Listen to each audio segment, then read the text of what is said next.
is a gorgeous Friday night in the Bay Area. Welcome to Pac-12 baseball from Sunken Diamond on the Stanford campus. We're on the farm as the first play, Stanford Cardinal hosting the Arizona Wildcats.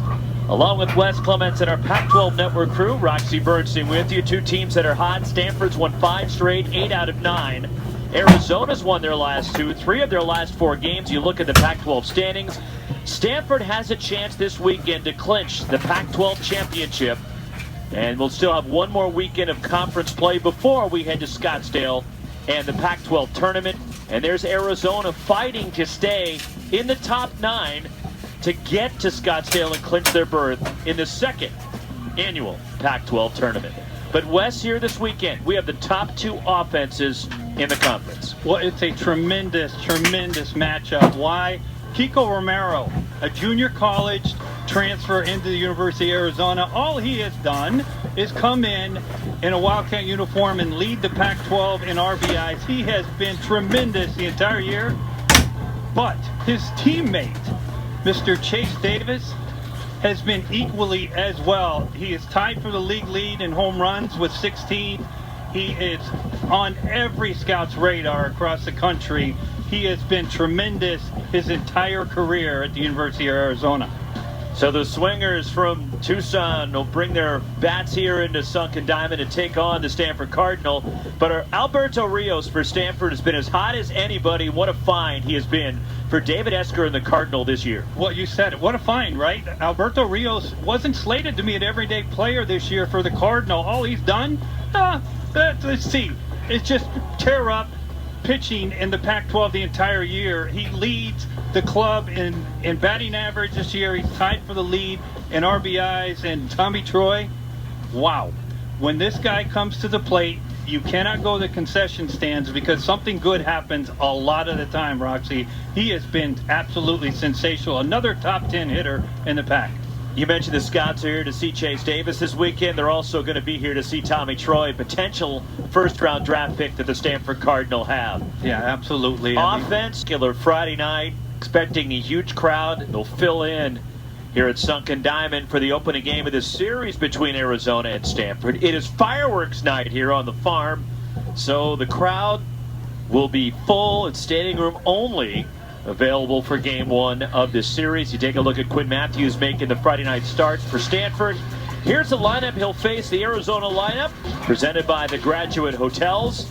And for Chip Hale and the Wildcats, the #1 offensive club in the conference, they're hitting almost 320 as a team, and only 2 people in their starting lineup, West, Tony Bullard and Garen Caulfield, are hitting below 300. Everybody else is well above the 300 milestone. Well, if you haven't paid attention to the Wildcats this year offensively, these are some of their numbers. Roxy just mentioned the batting average at 319. They have 121 doubles. That's first. They've scored the most runs in the Pac-12 conference. Stanford scored the second most runs.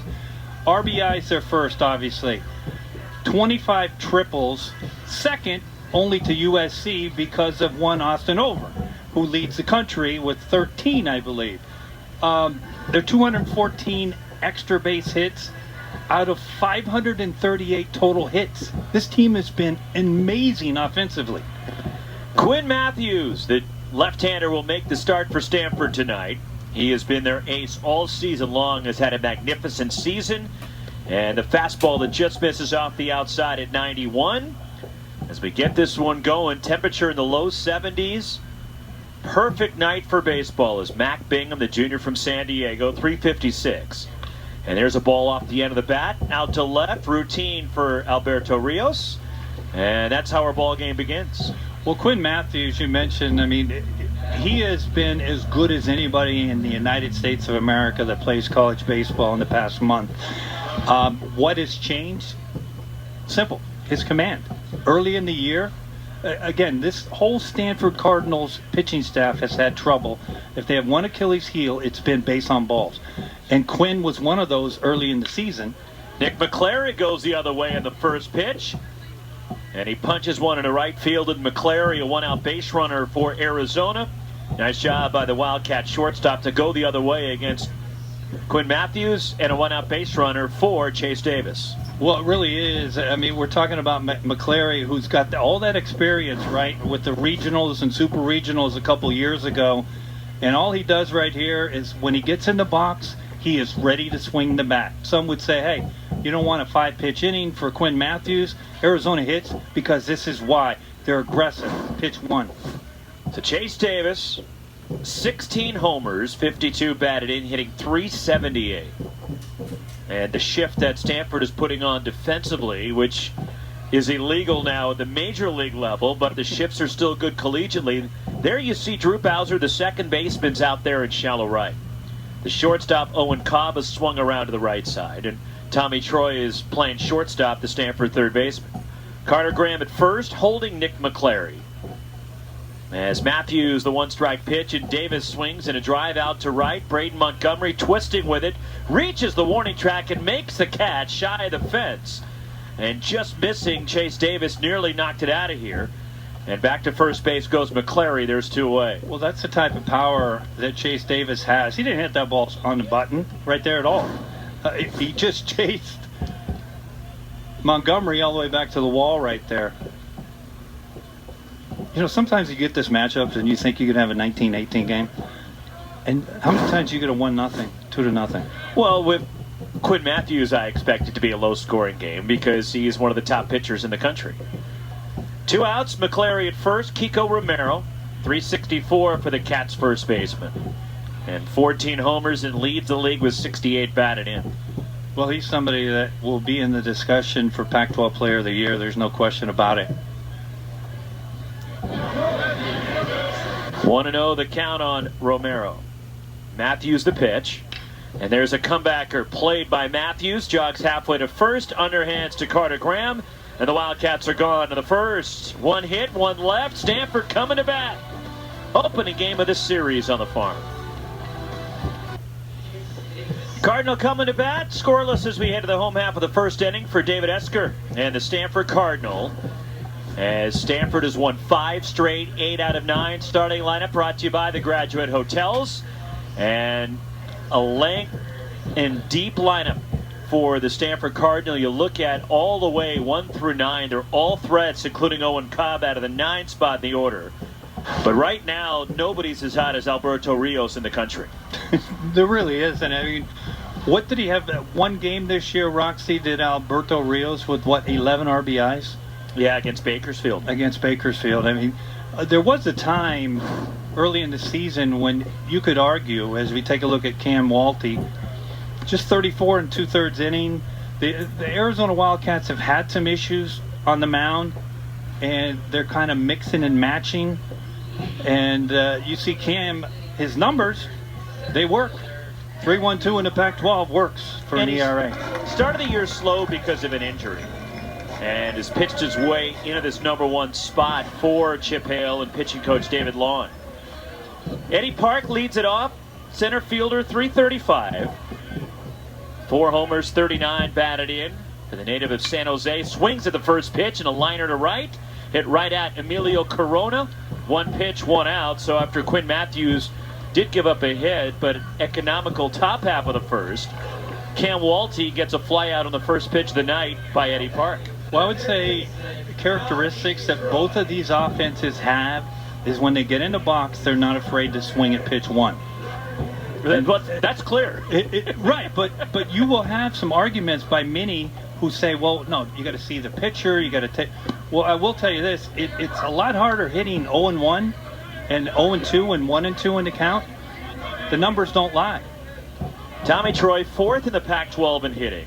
.380 with 10 homers, bounces one to second base to his left, gobbled up by Mason White, and he throws out Tommy Troy. And you mentioned the struggles that Arizona's had on the mound. This is a much improved defensive team. A couple of years ago, even when they went to Omaha, they stunk defensively. And I don't think I'm saying anything that is not true, because they hit their way into Omaha. They outscored everybody. Yeah, and they had enough pitching that year. This team is good defensively. Well, they're 3rd in the Pac-12 in defense as we speak. And when Chip Hale got the job, you didn't think that wouldn't improve the defense, true. did you? Carter Graham, the battery, had 2 homers in their midweek victory when they put up 20 runs against Santa Clara on Tuesday. .295, Graham 11 homers, last year's Pac-12 home run champion. As Carter Graham hit 22 last year when he was a second-team All-American. Well, a couple weeks ago when we did a game here, the Cardinal was second in the Pac-12 in home runs. There's no a foul longer. at home plate. They are tied for first with Oregon. Arizona State one back in third place with 79. Oregon and Stanford with 80. And the interesting thing about that with Stanford is this is a team at home that doesn't usually hit the home runs until late in the year, until the weather warms up. Well, it's starting to warm up now, but they're already hitting them, despite it being a really cool, damp early part of the season. The weather, it's been rainy here in the Bay Area, and that's a scary sight for pitchers opposing Stanford because their bats are good and going even when the weather wasn't good. As Carter Graham blisters one out to left center, and a 2-out base runner for the Cardinal to get Braden Montgomery to the plate. Well, you mentioned that Stanford has a tendency to hit a lot of home runs in the second half of the season.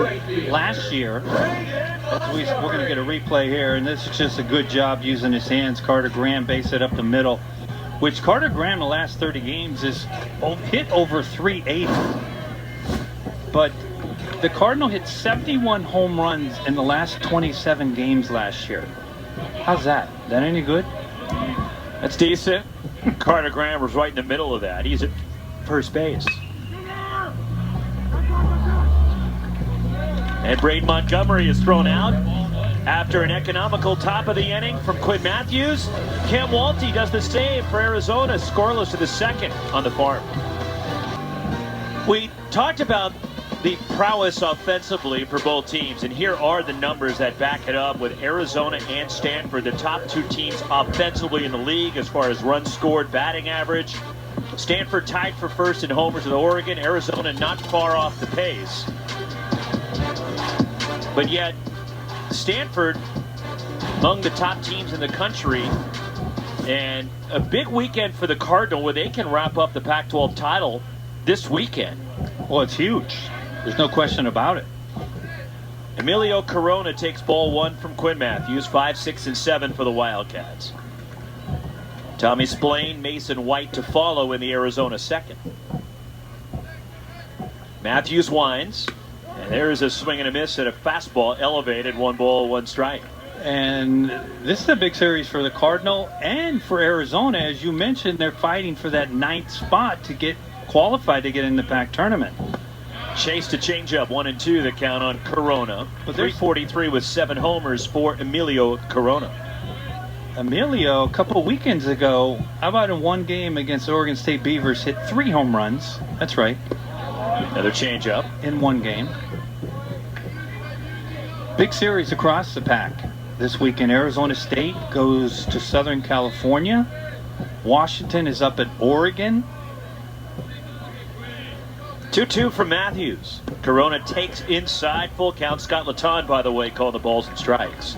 Oregon State's at UCLA, and then of course Washington State is trying to hang on to the hopes that they might get into postseason. And they're at Cal.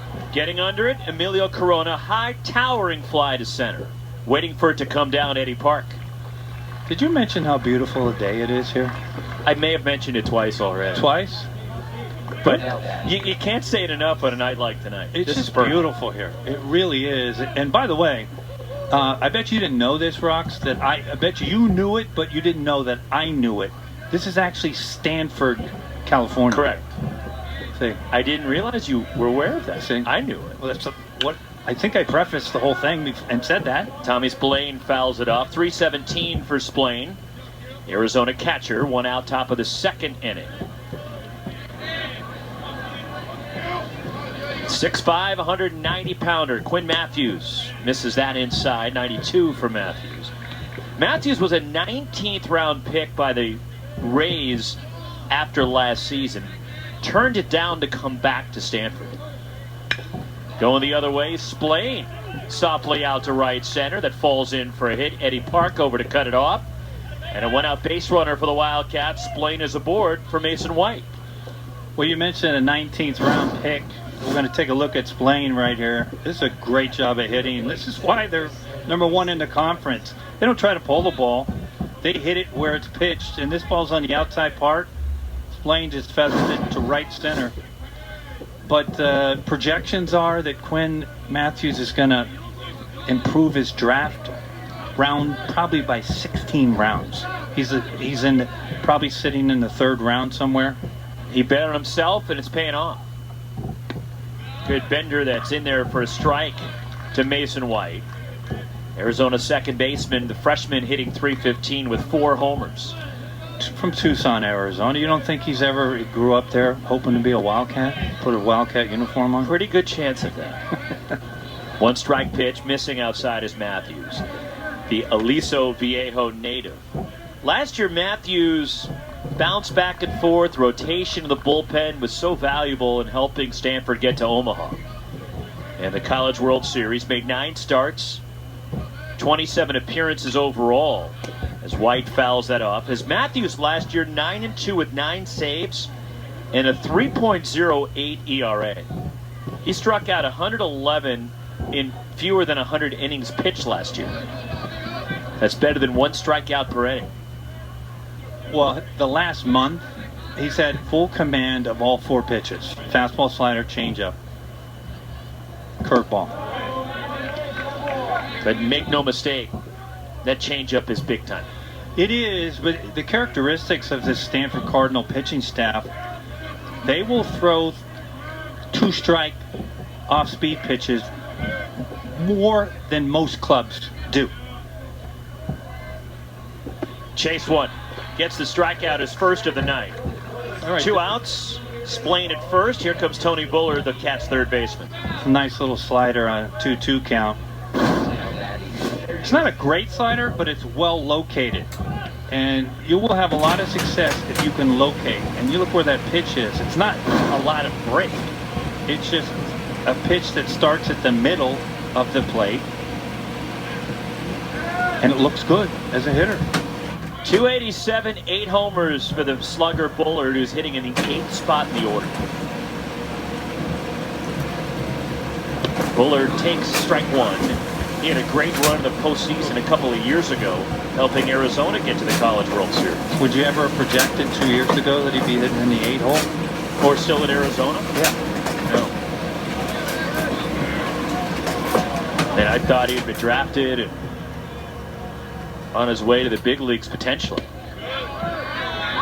Doesn't like the call. 0-2 the count, and you look at him, he just has that makeup and the physicality that you love to see for a baseball player. And he looks like a major league talent. Well, he does. He kind of reminds you a little bit of Kyle Karros from UCLA, right?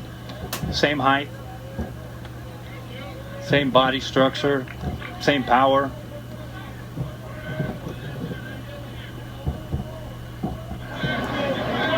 Oh, 0-2 the count.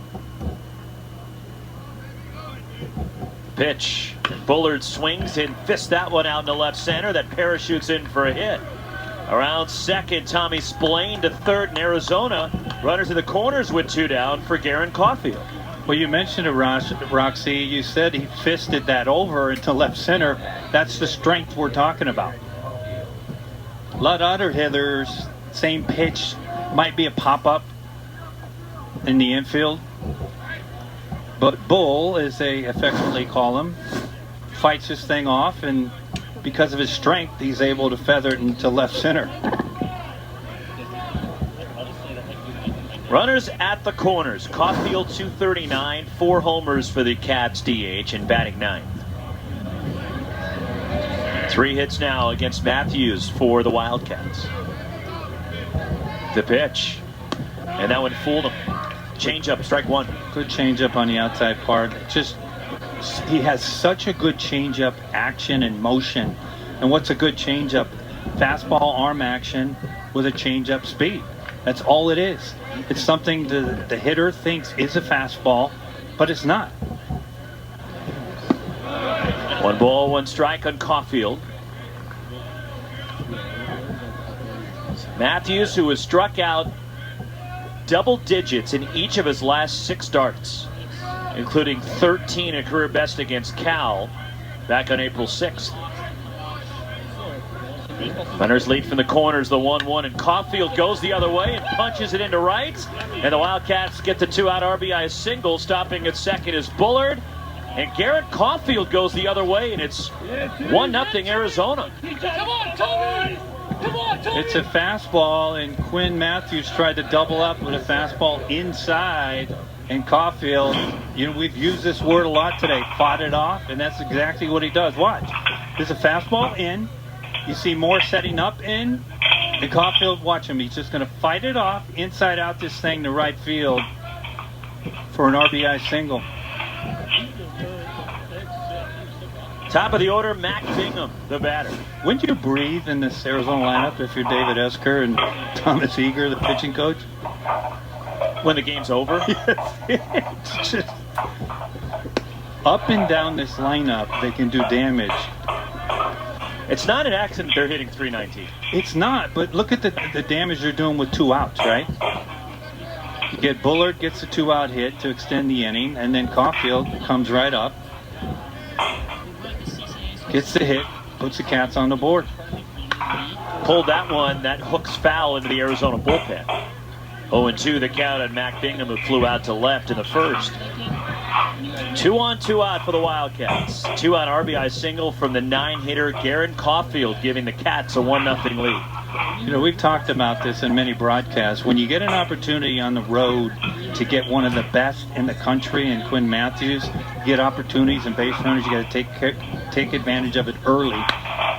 The other way on an 0-2 pitch into the alleyway for Mac Bingham. Here comes Tony Bullard. Garrett Caulfield being waved around third. He will dive across the plate even though the throw is cut. And a 2-out, 2-run opposite field double. Mac Bingham gives the Cats a 3-0 lead.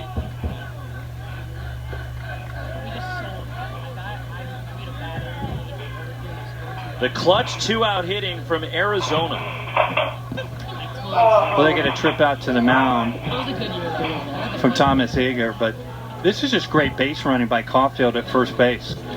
Obviously, with 2 outs, we'll get a look at it, but watch him. He's going to shuffle. The minute this ball's hit, he's off to the races. Boom, boom, and he's gone. And that's right there is what allows him to score from third. Or actually from first, but being able to be sent home from third. So 2-run double, and Thomas Eager heading back to the Stanford dugout.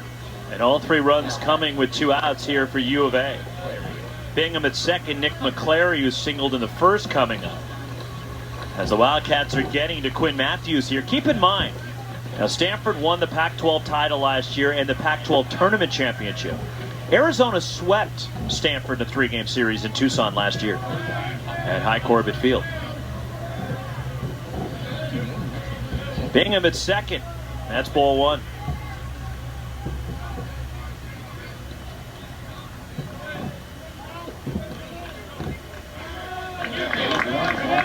Arizona looking for more against Quinn Matthews, the ace of the Stanford staff, and Nick McClary. Pitch inside, 2-0 the count, but Quinn Matthews among the favorites to be Pac-12 pitcher of the year, and Arizona's getting to him early. They are, but you can't be surprised, right? And you know that the Stanford Cardinal dugout is not surprised. This Arizona offense is lethal. McClary on the ground, off the glove of the diving Troy, picked up too late from Owen Cobb. Nick McClary beat it on a throw that skips. Taking third is Bingham, and runners to the corners for Arizona. An infield hit for Nick McClary, who's got 2 hits already. Well, that's a great job by Tommy Troy. Why? He's able to knock this ball down, and luckily it deflects over to Owen Cobb, who has been absolutely sensational for the Cardinal, who is there to one-hop it over to Carter Graham, but the speed by McClary gets that hit. So David Esker came out and said something to Scott Laton, the plate umpire, and the crew getting together. Daryl Mason, our first base umpire, Nathan White, the second base, Stephen Corby, the umpire, at third. And Stanford is getting them to challenge this. So it's under review, which replay is available in the Pac-12 this year. It was introduced to the Pac-12 tournament last year, and now it's available here in the regular season. Now you get to look at David Esker right there, but just my eyes, Roxy, when I saw it initially, Daryl Mason, the first base umpire, made the safe call kind of like it was an obvious safe call, right? But it didn't look like it was an obvious safe call, did it? It was close. And you just assumed when the ball ricocheted off Tommy Troy that you thought potentially, okay, that's an infield hit. There's no way they're going to get him because McClary runs well. He does, but I will tell you this. If you're David Esker, think about when he's using one of his reviews. When Chase Davis is about to come up with 2 runners on. Why wouldn't you?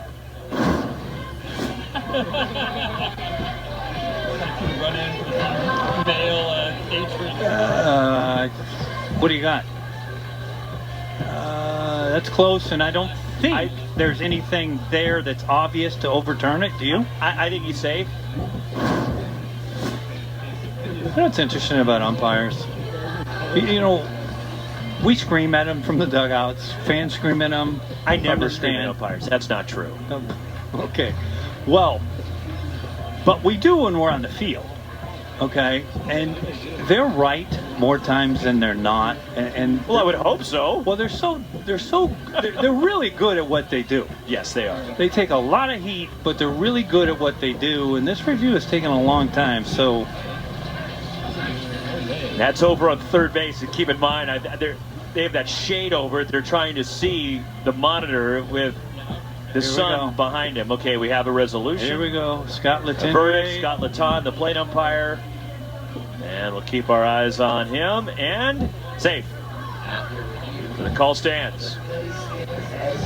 So the call stands. Arizona runners of the corners, leading at 3-0. 3 runs here in the top of the second. So Scott Lattin, the plate umpire.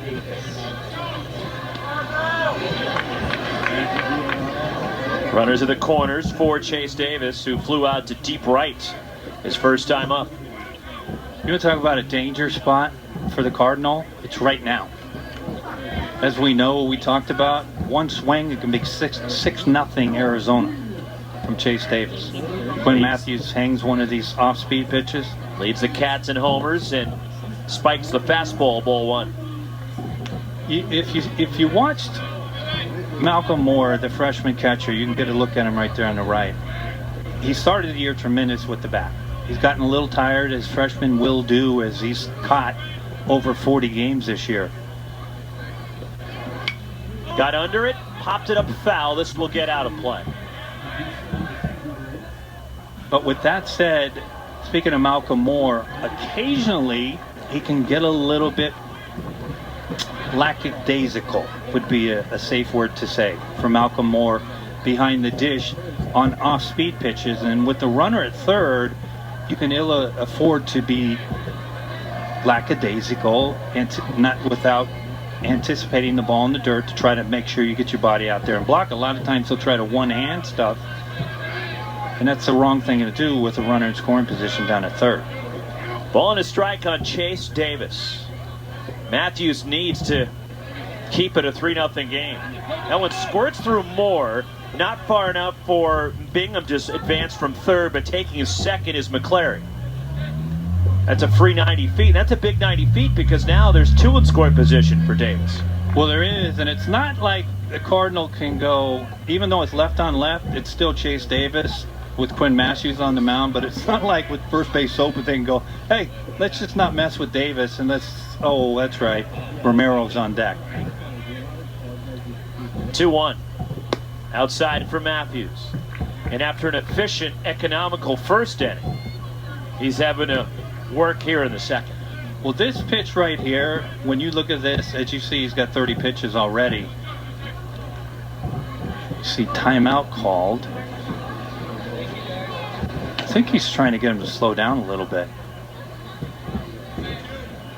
Plate umpire, but this right here, I highly doubt it's going to be a 3-1 fastball. again, Matthews throws a lot of off-speed pitches behind in the count. Pop this one up behind the plate. This one will be in front of us behind the dish. And the count is run full on Chase Davis. And you just saw, I was wrong there, but you just saw the effect of Kiko Romero being on deck. Chase Davis got a fastball on a 3-1 count, which very rarely you're ever going to see from Quinn Matthews. But that gentleman right there on deck is why Chase Davis got that fastball. 3-2, 2 in scoring position for Davis. The pitch. Swing and a roller to the right side. Carter Graham underhands to Matthews. Arizona gone, but they get 3 runs. Here in the top of the second inning on 5 hits. Cats lead at 3-0 to the last of the second. Rios, Moore, Bowser, 5, 6, and 7 for Stanford in the home second. And a 3-0 lead. Arizona getting all 3 runs with 2 outs against Quinn Matthews at the top of the inning. Couldn't be a bigger inning for the Arizona Wildcats pitcher on the mound, Cam Walty.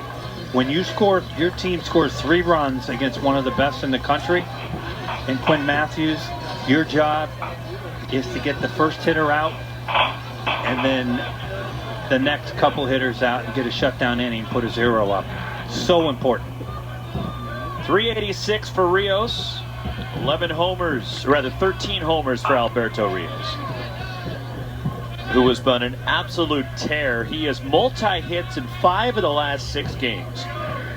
He's homered in each of the last 2. As Rios 3rd in the Pac-12 in hitting. You just look at him in the box, how he has developed, Roxy, just this year. Again, if you ask David Esker, what was the plan for Alberto Rios? Well, we're going to give him some at-bats and see how he does. It's not like it was, we're talking about Mr. Montgomery in right field or Tommy Troy or Eddie Park out there. And boy, he has turned into one of the best players in the entire country. 2-1 pitch drilled out towards center. Plenty of room, though, for Mac Bingham back pedal. Shy of the warning track, and there's one gone here in the last of the second.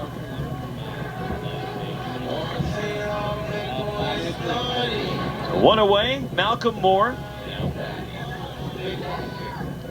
Freshman catcher. Sacramento native. 287, 9 homers for Moore.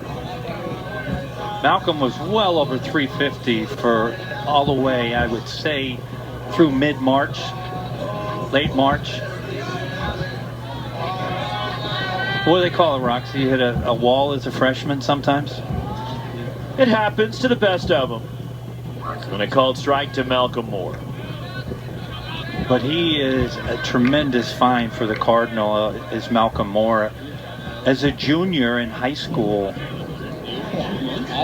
That ball pulled over first base, toward the right field line, skips all the way to the wall. Emilio Corona placed the Karen perfectly. Malcolm Moore hit it too squarely because it ends up being a single, even though it bounces up against the fence. I'm just laughing because that's one of those things as a catcher. I mean, as you mentioned, he just hit a rope, right? And Emilio Corona plays it well, but watch him out of the box. He's like, okay, that's a double. That's a double. Little trip at the plate. Watch him right about here. He's like, no, I'll just stay over here at first. And it's not like he wasn't running either. He was hustling out of the box. He was. Drew Bowser chased one for strike 1. Bowser's starting to get hot again for Stanford. They need this bat to get going. The junior from LA, the second baseman's up to 271. 9 homers for Bowser last 5 games. He's driven in 7. He's 8 for 22 with a home run in the last 5. And Bowser rips that one down the left side. This one will go all the way to the wall. Malcolm Moore on his way to 3rd, and Bowser cruising into second base, rips a double. And Bowser, again, showing you that he's coming on here as we flip the calendar into May. Well, it's a hanging breaking ball from Cam Walty, and Bowser doesn't miss it. But, you know, you wonder why Stanford's a top 5, 6 rated team in the country. This is the reason why. You can see this, it's just a hanging breaking ball right here. But They give up 3 runs, and just like that, after a leadoff out, back-to-back hits, and they're set up second and third and 1 out to cut into this Arizona lead. Jake Sapien, who's been red hot. Just about everybody in the Stanford lineup has been. But Sapien in that 20-run outburst against Santa Clara on Tuesday. 4 for 5, drove in 2, scored 3. He's homered 2 of the last 3 games. And he's taken over as the DH now for David Esker, hitting .328.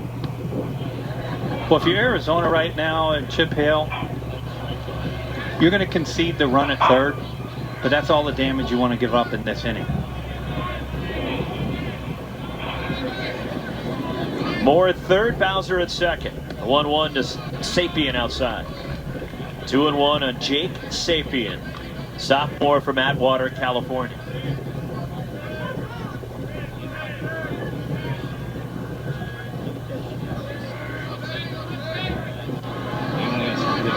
Two and 1. Now 3-1 is Cam Walty missing with a breaking ball. Well, you have to be careful right now if you're Arizona. Behind Sapien is Owen Cobb, and then you flip it over to the top of the lineup.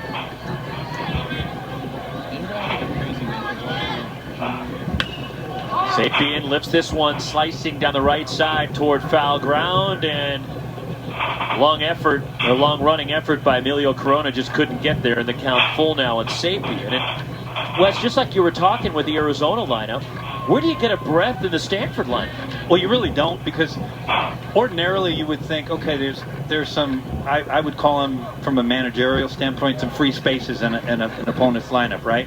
Where you're not worried about them beating you. Well, there is none in either lineup. Full count, 1 out.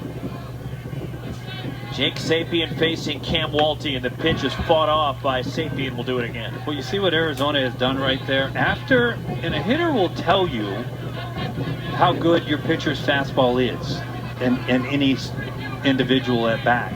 And the last 2 fastballs from Walty, Sapien's been behind. Another bouncer foul. Sapien fighting off some pitches. And there is no reason in the world to throw anything else other than that fastball in my book. And it certainly looks like it's in Arizona's book right now as well. Because the 3-1 count fastball down the middle, fouled off down the right field line.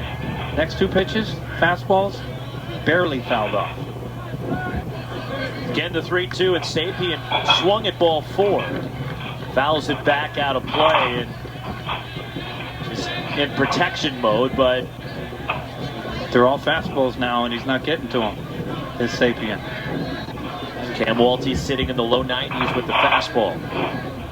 Malcolm Moore at third, Drew Bowser at second. The pitch and a breaking ball, another foul from Sapien. Just got a piece of that one as he had the curve that time. He did, but I think it was a changeup, and that's why it was a great pitch. It wasn't anything that was going right to left, slider, or top to bottom. It was a changeup, so it looked like that fastball. I mean, great pitches by Cam Walty right here. And a great at-bat. Sapien spoiling them. Sapien reaches for it, goes back up the middle, backhanded by White, gets him at first base. A lot of room for Mason White to range over and make the play. Moore scores, to third goes Bowser, and Stanford's on the board at 3-1 Wildcats. Not many times where you're going to say both did their job, meaning the pitcher and the hitter, but in my opinion, both did do their job right there. Sapien made contact, got the runner in from third, but more importantly for Arizona, Cam Walty threw the fastball in, which Sapien was tardy in the previous 4 swings, but he made contact, but he got the out. Owen Cobb, the batter, the shortstop for the Cardinal, 341. For the senior from Seattle, has got 5 home runs. He wasn't slated to be the starting shortstop this year at all. He was maybe even third on the depth chart going in. But he's won the job. And here's a swing and a drive to left and deep off the bat of Owen Cobb. Tie game.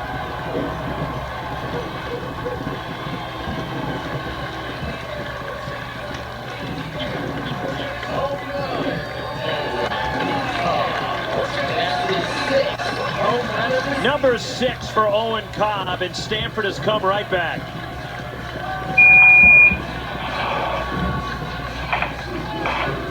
Well, it's a fastball from Walty, and Owen just doesn't miss it. Tremendous hands right there.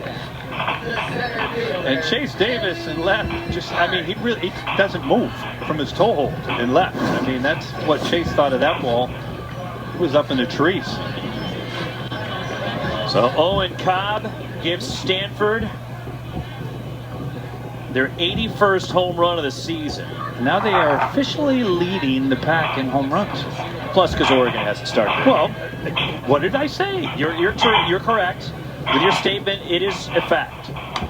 Eddie Park fouls it off. Where do you think I've learned all these things from, and how to present things? From you. You should be like a proud papa. Why are you hesitating right now? I'm not sure if I was alive when you were playing in Arizona. Here we go. You had to do that. Why? But why? 0-2 to Eddie Park. That's down and in. Ball and 2 strikes in the Stanford center fielder. Back to the top of the order. And Park had 3 hits on Tuesday at Santa Clara. Homered. Stanford had 6 home runs, by the way, in their 20-run outburst against the Broncos. Park pulls it through the right side. He's just a baseball player, speaking of Eddie Park. On the first day I watched him play, all of these superstars in this lineup, I just can't stop thinking that Eddie Park is a perfect baseball player to play center field. He makes contact. He has sneaky power, in my opinion. And Dave Long, the pitching coach for Arizona, is going to go out and talk to his right-handed pitcher right now. But Eddie Park is just a real good baseball player.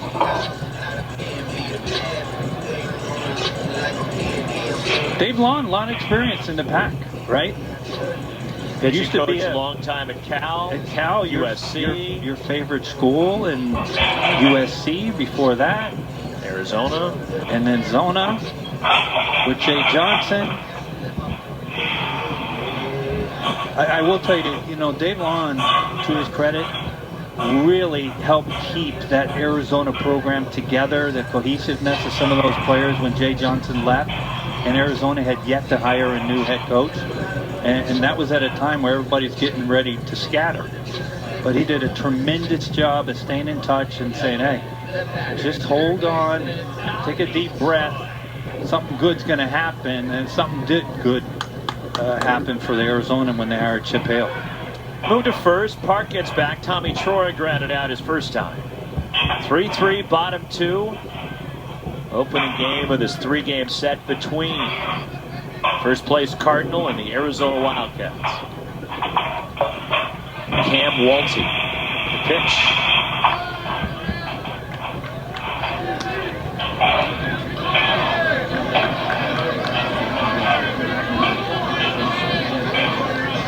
So just after Arizona rallied, got 3 runs, all coming with 2 outs. The Cardinal have returned the favor here and come back with a 3 spot. A ball and a strike now on Tommy Troy. It's a good time to run right now if you're Eddie Park at first with 2 outs. Worst case scenario, Tommy Troy leads off the next inning. Best case scenario, Eddie Park gets in scoring position and Tommy Troy knocks him in to get a lead. There goes Park, back up the middle, a shot that skipped past the second baseman White, and around to third goes Park, and that was a missile straight back up the middle off the bat of Tommy Troy. It was, and if you're wondering, it was not a hit and run with 2 outs. That's just Eddie Park taking off to try to steal second base, and Tommy Troy ready to swing. Every time the pitcher cocks his arm, and hitting a rocket right back up the middle, and it's a little danger zone right now. Get a look at it from up here, just a beautiful look. I mean, Mason White at second, I think maybe Chip Hale might have wanted him to move his feet. Carter Graham bounces one foul. A little bit better on that ball, even though it was smoked. Looked like he froze just a little bit. 0-1 on Graham. He singled in the first inning. Eddie Park at third, Tommy Troy at first, and Graham punches one to right, slicing toward the corner, gets down into the wall.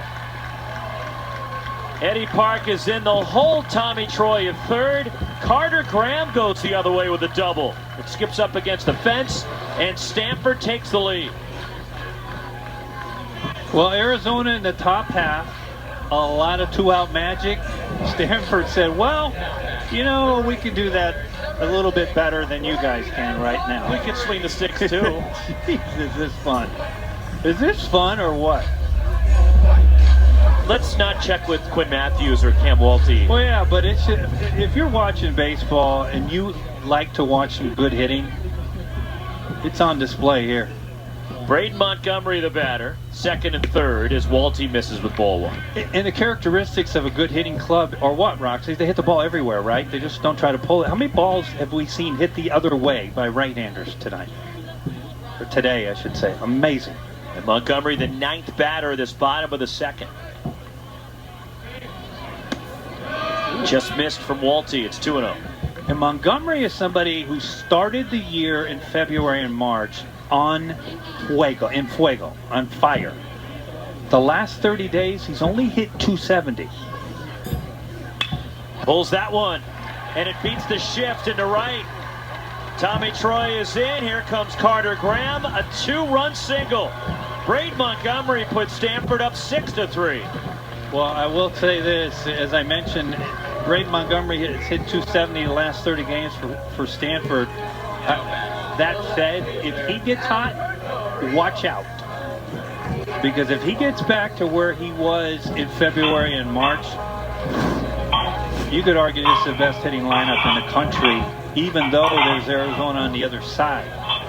But when this youngster here is swinging the bat like he can, changes the dynamics of this Cardinal lineup tremendously. Rios hitting for the second time in this bottom of the second after a fly out to center. And if you're wondering, there is nobody up in the bullpen for Arizona. And you might be asking, well, why isn't there? Well, this is second inning of a 3-game set. You're just not going to get up into the bullpen early in the second inning. And this all started with one out and nobody on. Single, double, RBI ground out, homer, single, single, double, single. Rios flew out to start this inning, right? The 0-2 from Walty, runner goes and punched back up the middle off the glove of the lunging White. And Montgomery will get to third. Solid contact by Rios, going right back up the middle. And that's 6 straight Stanford hitters that have reached with a hit. This is a tremendous. Watch where this pitch is, folks. It's up, up, up. Watch how Rios gets to this ball. Look at that. That is textbook tremendous hitting. A lot of times you hear now, elevate, drop, dip, hit the fly ball. That's just great, great, great hitting right there. That's covering the top of the zone and going down. Malcolm Moore already single to right in this inning. Walty, pitch off the glove of the first baseman. Romero picks it up and gets it to first for the outside. Retired, but a 6th spot for the Stanford Cardinal. They send 11 to the plate. 6-3 Stanford through 2.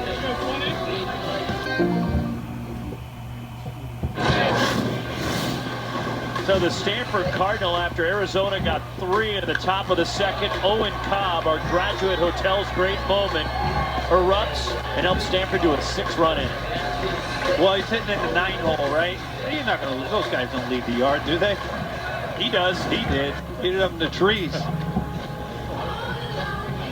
The Pac-12 home run leaders, the Stanford Cardinal,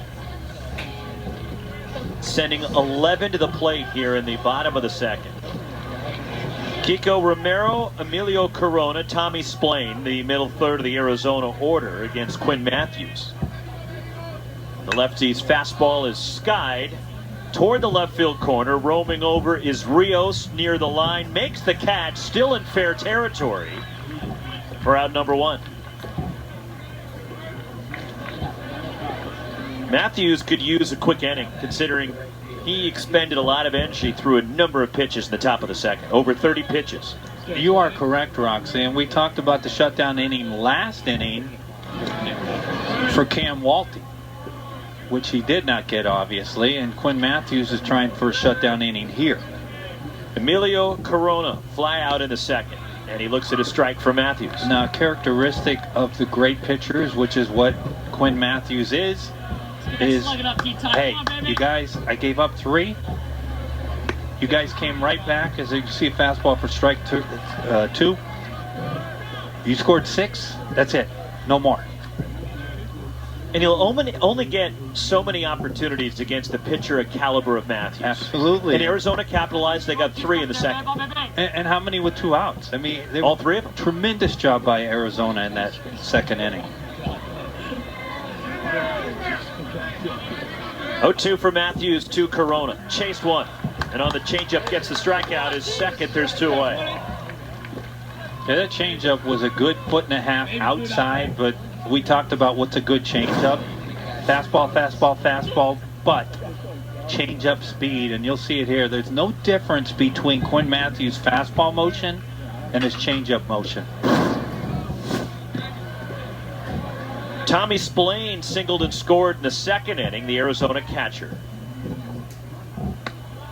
Ball 1 to Splain.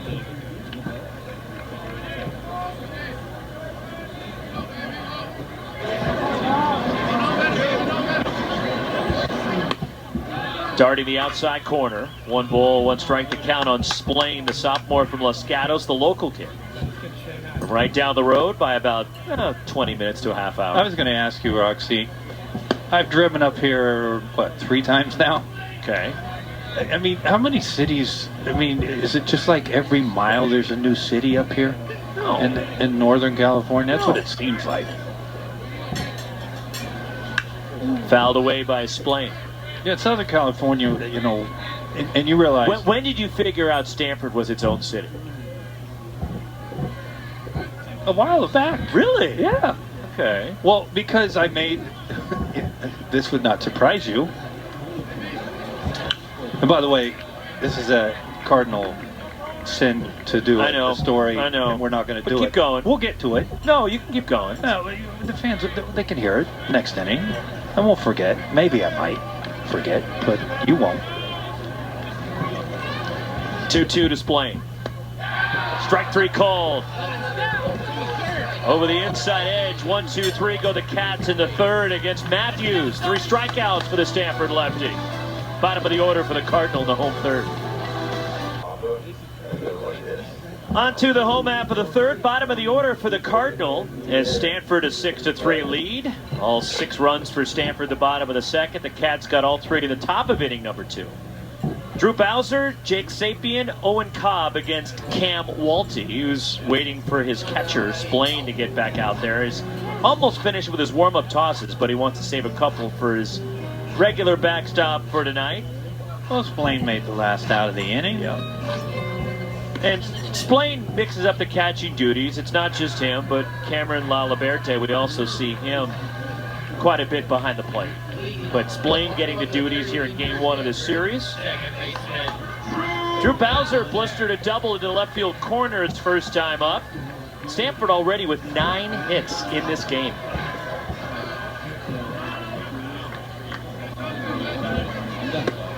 There's ball 1 to Bowser. Bowser, 9 for his last 23, and he had a great postseason for Stanford last year. And he was fooled there. But Bowser hit 6 homers, drove in 12 in Stanford's run to the College World Series last year. Is that any good? Yeah, I'd say that's good. And he gets a piece of that one, 1-2 on the Stanford second baseman. Bowser played third base for Stanford last year. And Tommy Troy was the second baseman. And they have flipped. Troy playing third this year, and Bowser, you don't see many 6'4" second basemen. Well, Owen Cobb's 6'3", right? Yeah. So you could argue that's probably the tallest middle infield in the country. Yeah, who's got a taller middle infield in the country than Stanford? 6'3" and 6'4"? How tall is Tommy Troy? I mean, Carter's Graham on the at first? Tommy Troy's only 5'10". Okay. He's my height. Well, I was going to say, well, he's a little... Bowser late and a strikeout. The first strikeout for Cam Walty went away. He's a little bit taller than you. But... Have you seen us stand next to each other? But he's a little bit taller than you. How do you know? Well, because, I mean, when you're sitting around 5'8", where you're at normally, I mean, when somebody's 5 with the ice skates on, yeah. No, I'm like 6'2" with skates on. It's like that scene from Fletch, right? Jake Sapien, RBI ground out his first time up. 6'4", but 6'9" with the afro. Well, okay. And then that wouldn't apply to me. I can't add any height with my hair. They might take off an inch or two. 2-0 on Jake Sapien. How tall is Carter Graham? 6'2". 6'2", 6'3", 6'4", and 5'10". The mean, you like that word I used? The mean of that infield is probably 6'1". What do you think? I'm just guessing. I'm going to go 6'2". The mean? Really? Somebody on Twitter might tell us what the mean of the height of 5'10", 6'3", 6'4", and 6'2" is. I'm guessing, what did I say? 6'1"? 2-2 pitch. Reaching for it, and a nice diving stop at first. Kiko Romero gets it to Walty at first base. What a play by Romero. Wow. That is just gorgeous defense. And this is, we talked about the Arizona Wildcats defense, third in the conference. This is a great, great effort. If you're a youngster out there, and what Kiko Romero did right there is exactly what you want to be like. Watch now, great diving stop. Now he gets up. He's got Cam Walty, his pitcher, coming over. He loses the handle, but he stays with it. And Walty on the back end is able to keep his momentum in front of that bag and tag first with the ball in the glove. Great job on both ends. Half swing, a roll to first, and a quick 1-2-3 inning, much needed for Cam Walty. And he got some sparkling defense from Kiko Romero. 6-3, Stanford to the fourth. New format this year for the Pac-12 tournament in year 2 than we saw in year 1. Bottom of the order for Arizona, and Mason White fouls it out of play. Well, they've added that 9th team, and as you mentioned early in the game, Arizona and Cal, because of their sweep on the road, you see strike 2 up in Westwood, or down in Westwood, I should say, of the UCLA Bruins. They are in that discussion now for that 9th team. 0-2 pitch as Mason White struck out in the second inning. Mike News Club pretty much shocked the country right there, right? Going down to Westwood and sweeping the Bruins. 1-2.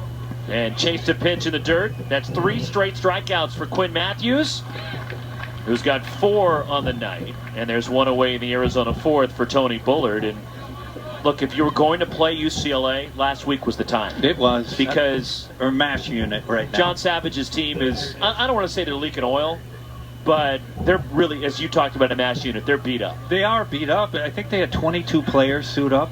I mean, that's their roster right now. They're trying to mix and match, and they did beat Fullerton on Tuesday. It had a great season. Cal State Fullerton, Jason Dietrich has brought them back.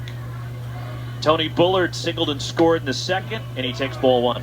Well, I think, in my opinion, Cal State Fullerton should be in the conversation to host a regional. They should. They're winning the Big West. This is game 1. The other way, and Bullard a sharp single to right. Couple of bounces out to Braden Montgomery, and Tony Bullard is 2 for 2. Well, that's a real good sign for Arizona Wildcat fans. We've talked about how great Tony was in the postseason for the Cats a couple years ago with big, big hits every game, it seemed. And long home runs. But he is such a talent. And sometimes your mind can get in the way of just being an athlete and trusting that you're really that good. He is that good. Speaking of Tony Bullard. He was on that all-regional team, the senior. As Garen Caulfield looks at a strike, an RBI single for Caulfield in the second. But that sophomore season, in the postseason that year, he was 13 for 34 with 4 homers and 9 RBIs. Went 7 for 12 in the regional. Well, he's somebody, he's going to get a chance at the next level. I mean, you just stand around him. Look at him. The prototypical body that major league teams are looking for with Bullard. He, in my opinion, has so much more in the tank to offer on the field. Caulfield out of play. It's 0-2. But the one thing I will say about Bullard is, look, offensively, we've wanted more from him the last couple of years, just after he burst onto the scene in the postseason a couple of years ago. His defense has really improved. It has, but, and again, I'm sure Chip Hale being named the head coach and Chip's prowess on the defensive end when he was a player has helped a lot. 1-2 the count. But Bullard, who missed the majority of last season because of an injury, hit just .247 last year. Did play 44 games last year, but he missed the majority of the early part with that injury. And it really never got on track, I don't think, a year ago, as Garen Caulfield skies this one out of play. Well, you know, the beauty of our game, and it's the best game in the world for this, is because it doesn't matter what happened yesterday. The only thing that matters is you get to play another game the next day.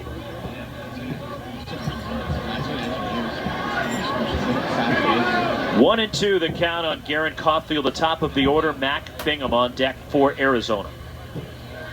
Pitch. Low and in. Curve from Matthews. It's a great take by Caulfield. That pitch is swung at by 99 out of 100 right-hand hitters that Quinn Matthews just threw right there. It was a pinpoint slider down and in that got a lot of the plate. Tony Bullard, the runner at first for Arizona. And the snap throw over.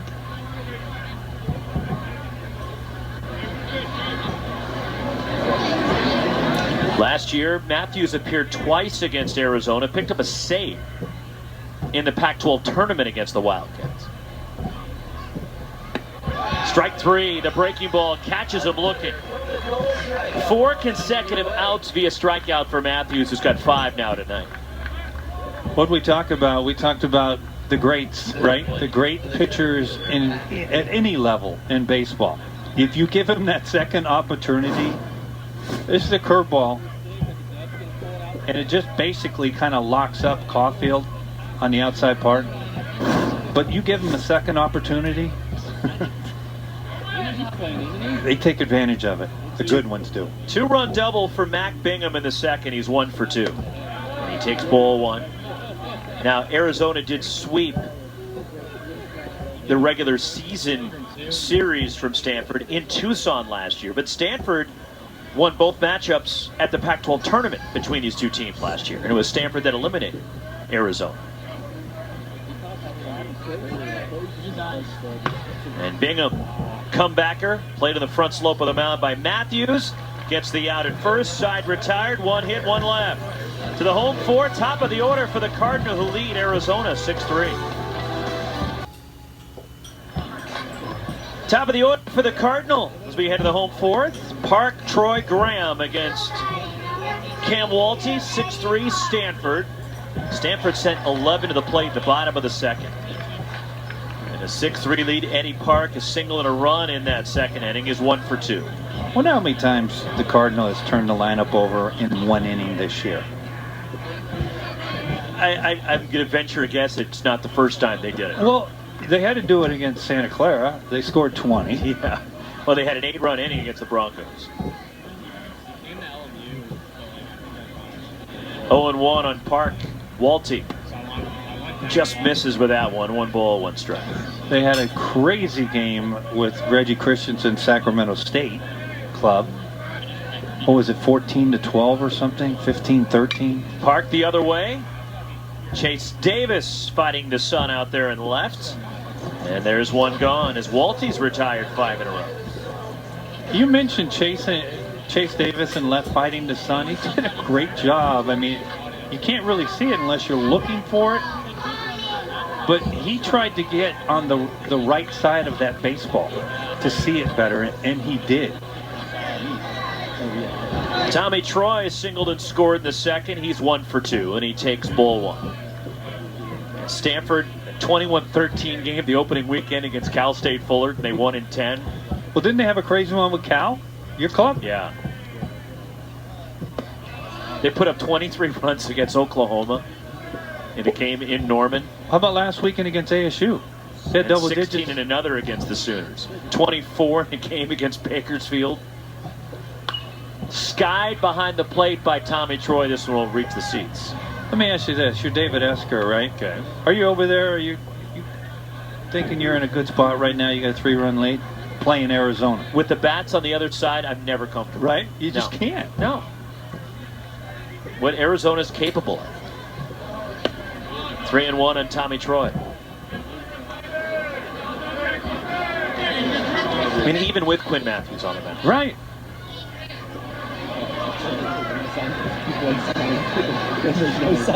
And Tommy Troy draws a 1-out walk. First issued by Cam Walty. And just the 8th he's surrendered this year. 1-out base runner for Carter Graham, who's got 2 hits. An RBI double and a run in that 6-run second for Stanford.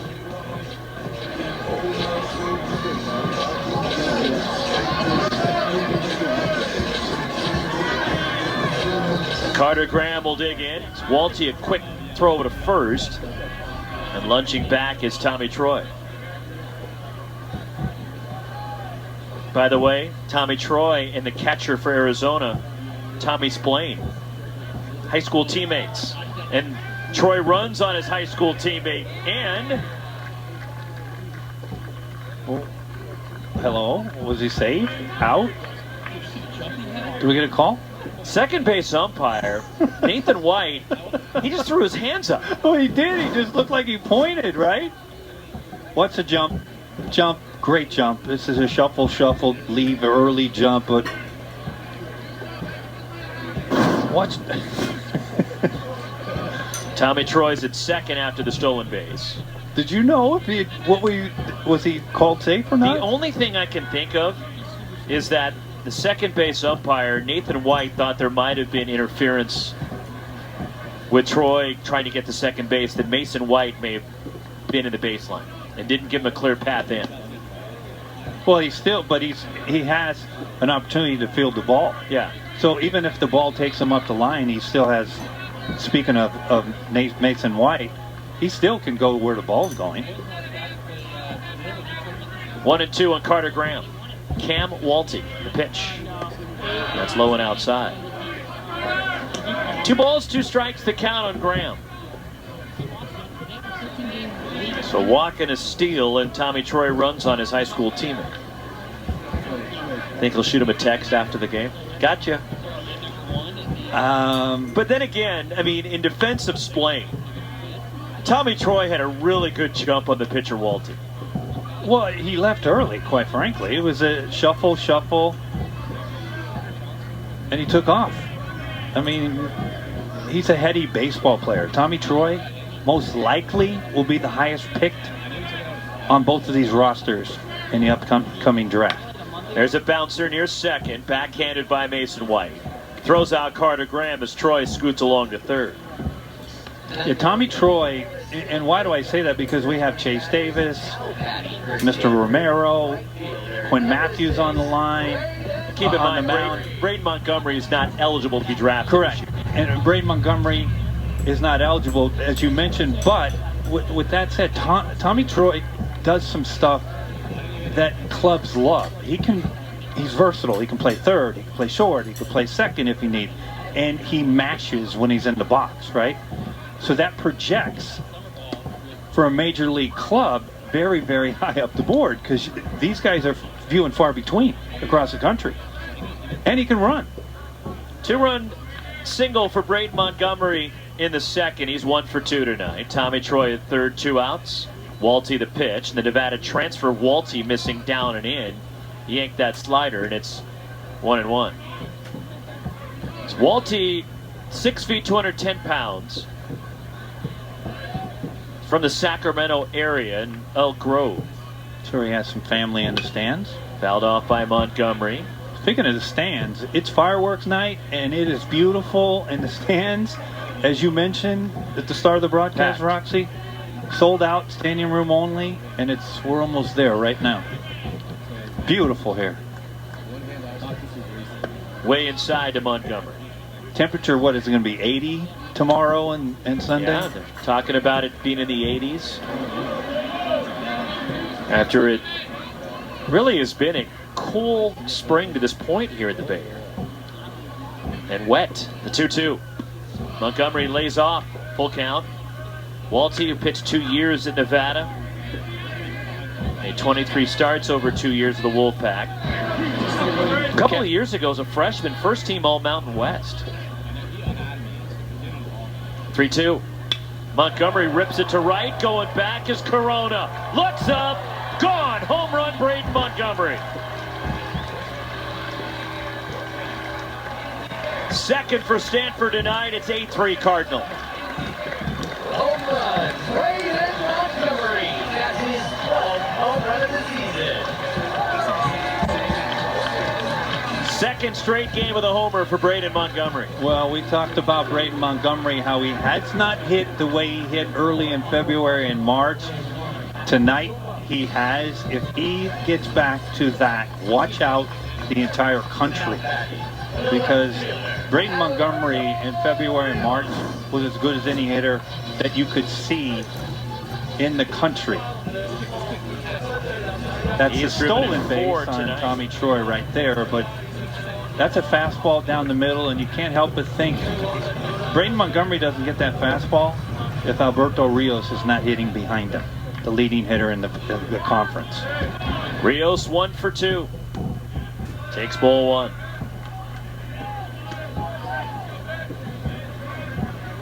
Already 10 hits for the Cardinal against Walty. Some stirring, but nobody throwing yet in the Arizona pen.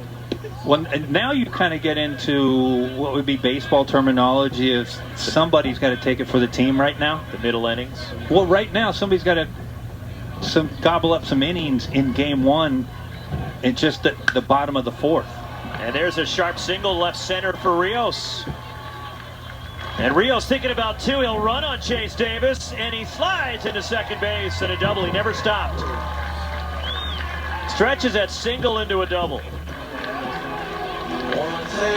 It's actually a single and an error, but a 2-hit night for Rios. And Alberto Rios has multi-hits in 6 of the last 7 games. He's really, really a good baseball player, and this is tremendous base running. Watch this, kids, from the box. If we can see it from the box, we'll see if we get a look here. This is from the box, and watch how hard he runs from the start, and he is running like he's going to get a double. Now, the ball's bobbled just a little bit in left center. Watch that. He didn't even break stride. Great job of base running there. Fouled off by Malcolm Moore. So a single and an error charge to Chase Davis to allow Rios to get to second. I'm not sure that's not a double for me. I really not. I mean, Rios was going hard. That ball's in left center. It's not an easy play. An error is an extraordinary effort.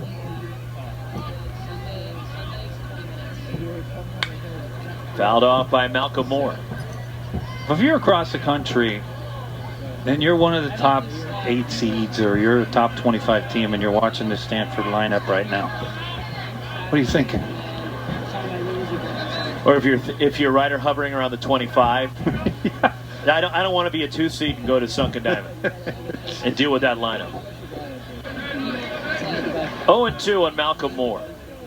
And he fouls that one off. Well, D1 baseball has him projected right now pretty much universally as a top 8 seed. And what that means is you'll be hosting. If you're regional, you'll host, but if you get to a super, you will host the super as well. And we've seen this place in Sunken Diamond and regionals and supers. Last year, especially in the regional final against Texas State, this ballpark was electric. Well, how about how the Cardinal did it last year? They won 5 consecutive elimination games. Who does that? 0-2. Fought off by Malcolm Moore.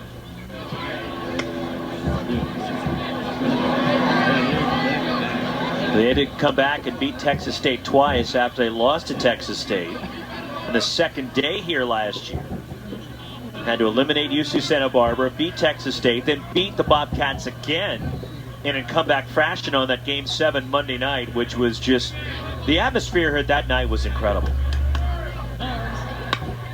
Hooked deep but foul for Moore. Then they had to do it with UConn, Yeah. right? And come back again after they lost the opening game of the Super Regional here to the Huskies.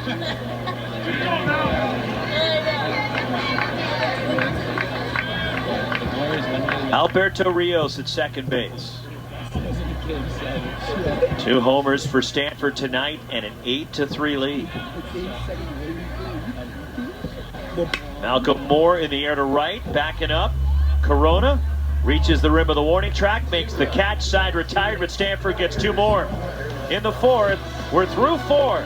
Stanford 8, Arizona 3.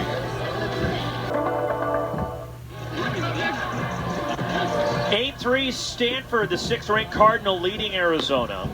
Game 1 of this 3-game series. We have the entire series for you here on Pac-12 Network. Tomorrow, 3 o'clock first pitch for Game 2 of the series, and it wraps up at noon on Sunday. Heading toward the final week of the regular season, where Stanford will be on the road in Pullman next weekend.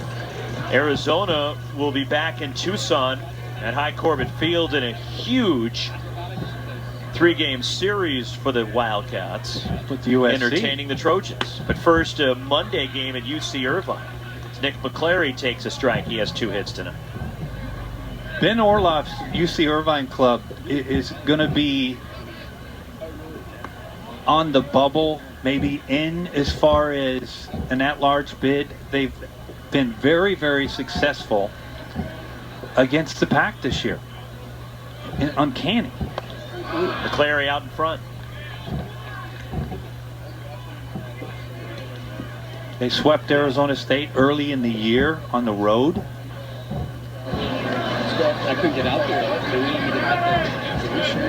1-2 to Nick McClary.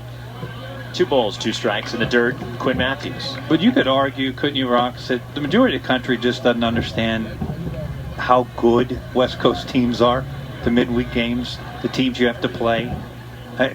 We don't have 200 D1 schools out here to play like they do in the South. Full count on McClary. Peel, no swing, says Daryl Mason down at first.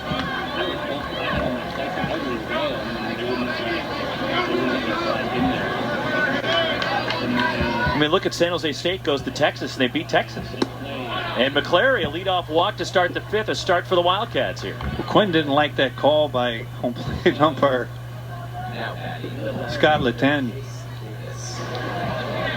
It's a fastball in the inside part. He thought it could have been a strike, and that's one of the rare walks that Quinn Matthews has given up in the past month. It's a leadoff one, and it's a big one. San Jose State beats Texas. They're playing 2 today, by the way, in Austin. Brad Sanfilippo, the head coach of the Spartans, a former David Esker assistant. And Chase Davis was 0 for 2 tonight, takes ball 1. And San Jose State beating the Longhorns in Game 1 of that double dip in Austin tonight.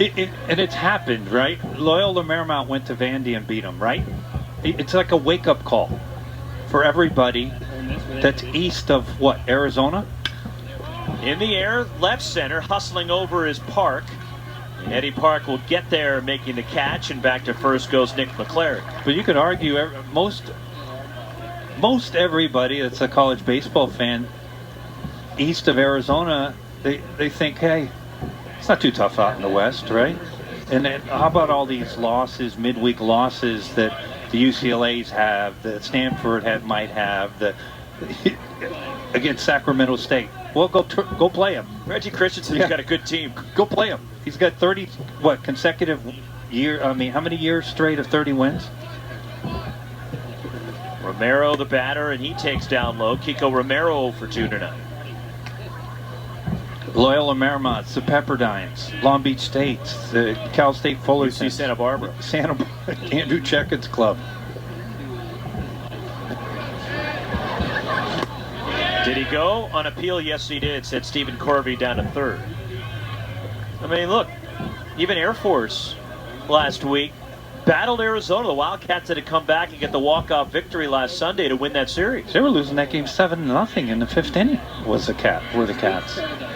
1-1 on Romero. Matthews the pitch, and that just misses off the outside. Nevada, Arizona played midweek on a Wednesday, right, of this week. Arizona beat them 10-9. Look at Grand Canyon. There's another team out west.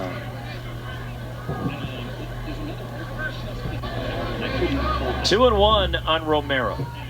Shift on by Stanford defensively, and that's tapped foul by Kiko Romero. I will argue forever about the hosting, how they do the hosting in the NCAA tournament. And I think the number one requirement in order to host in the postseason is, did you win your league? Did you win your conference? That's what should be. Not the SEC Invitational. Fouled off the front foot of Romero. Not the ACC Invitational.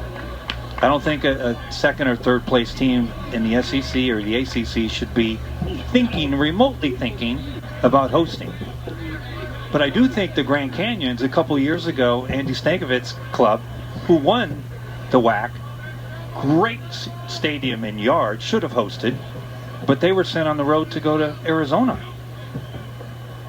2-2 the count on Romero, the cleanup batter for the Cats. Another foul at home plate. And Romero in frustration, I think he cranked it down on his front foot again. That 2 pitches in a row, come on, man. Well, there was a time when the dugouts would be barking like a dog when that happens. Well, now it's just his foot that's barking like a dog. Nick McClary, the runner at first. Arizona trying to rally here and get back into the ballgame. Matthews again, the 2-2, and Romero takes down low. But when you think about it, Rox, what do you think? You like my idea? You got to win the conference to host. That's the number one priority. Okay. And if the SEC and the ACC is so good, how great would it be for college baseball to send the number 2 or 3 from the SEC to Grand Canyon? If they're that good, they'll win. Fouled straight back. It's just that simple. But I just think if you want to grow the game and take nothing against the SEC and the ACC, they've helped the college game grow. There's no question about it. But if you didn't win your conference, you shouldn't be hosting. And if the second or third place team going to Grand Canyon or going to Houston Baptist, that's a drawing thing for a crowd. That ball ripped into right. A great at bat by Kiko Romero.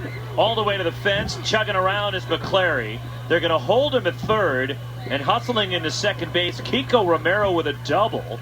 And after fighting off numerous pitches from Matthews, Romero's able to turn one around and ends up at second base, and the Cats have 2 in scoring position. Well, this is why this youngster's been so good this year. We talked about Alberto Rios getting to a ball up in the zone.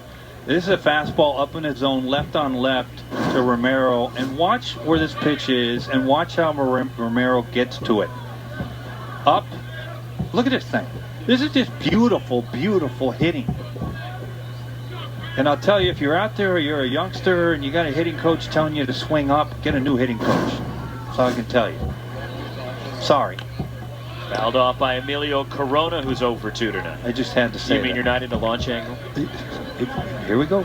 You had to do it. You were trying to get my blood pressure up at some point in time, didn't you?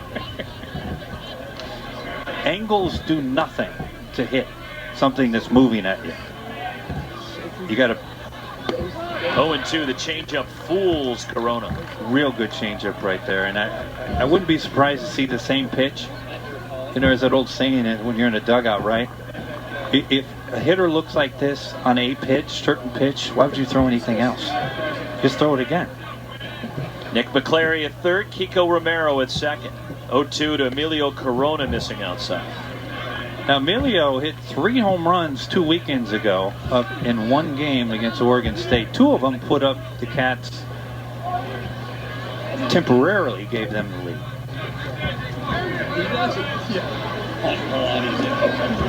Quinn Matthews, the 1-2. Ball sky over toward the right field line. Braden Montgomery. Nick McClary's tagging at third. Montgomery the catch. Here comes McClary. They'll throw up the stop sign and a bullet from right field. Tremendous throw by Montgomery.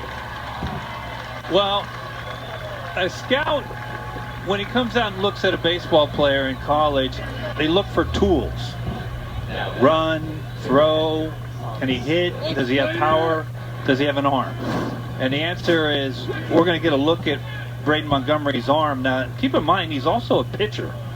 And he throws 95 off the mound. Correct. So you're just going to get, and you heard the crowd. They just basically went, oh, wow. Tommy Splain takes ball one. Good job by McClary at third, though, making Braden throw that ball. And we know he can, and he fired it on target. And the other thing that Montgomery did, he lined it up. He didn't just casually go over. He was ready to make the catch and throw.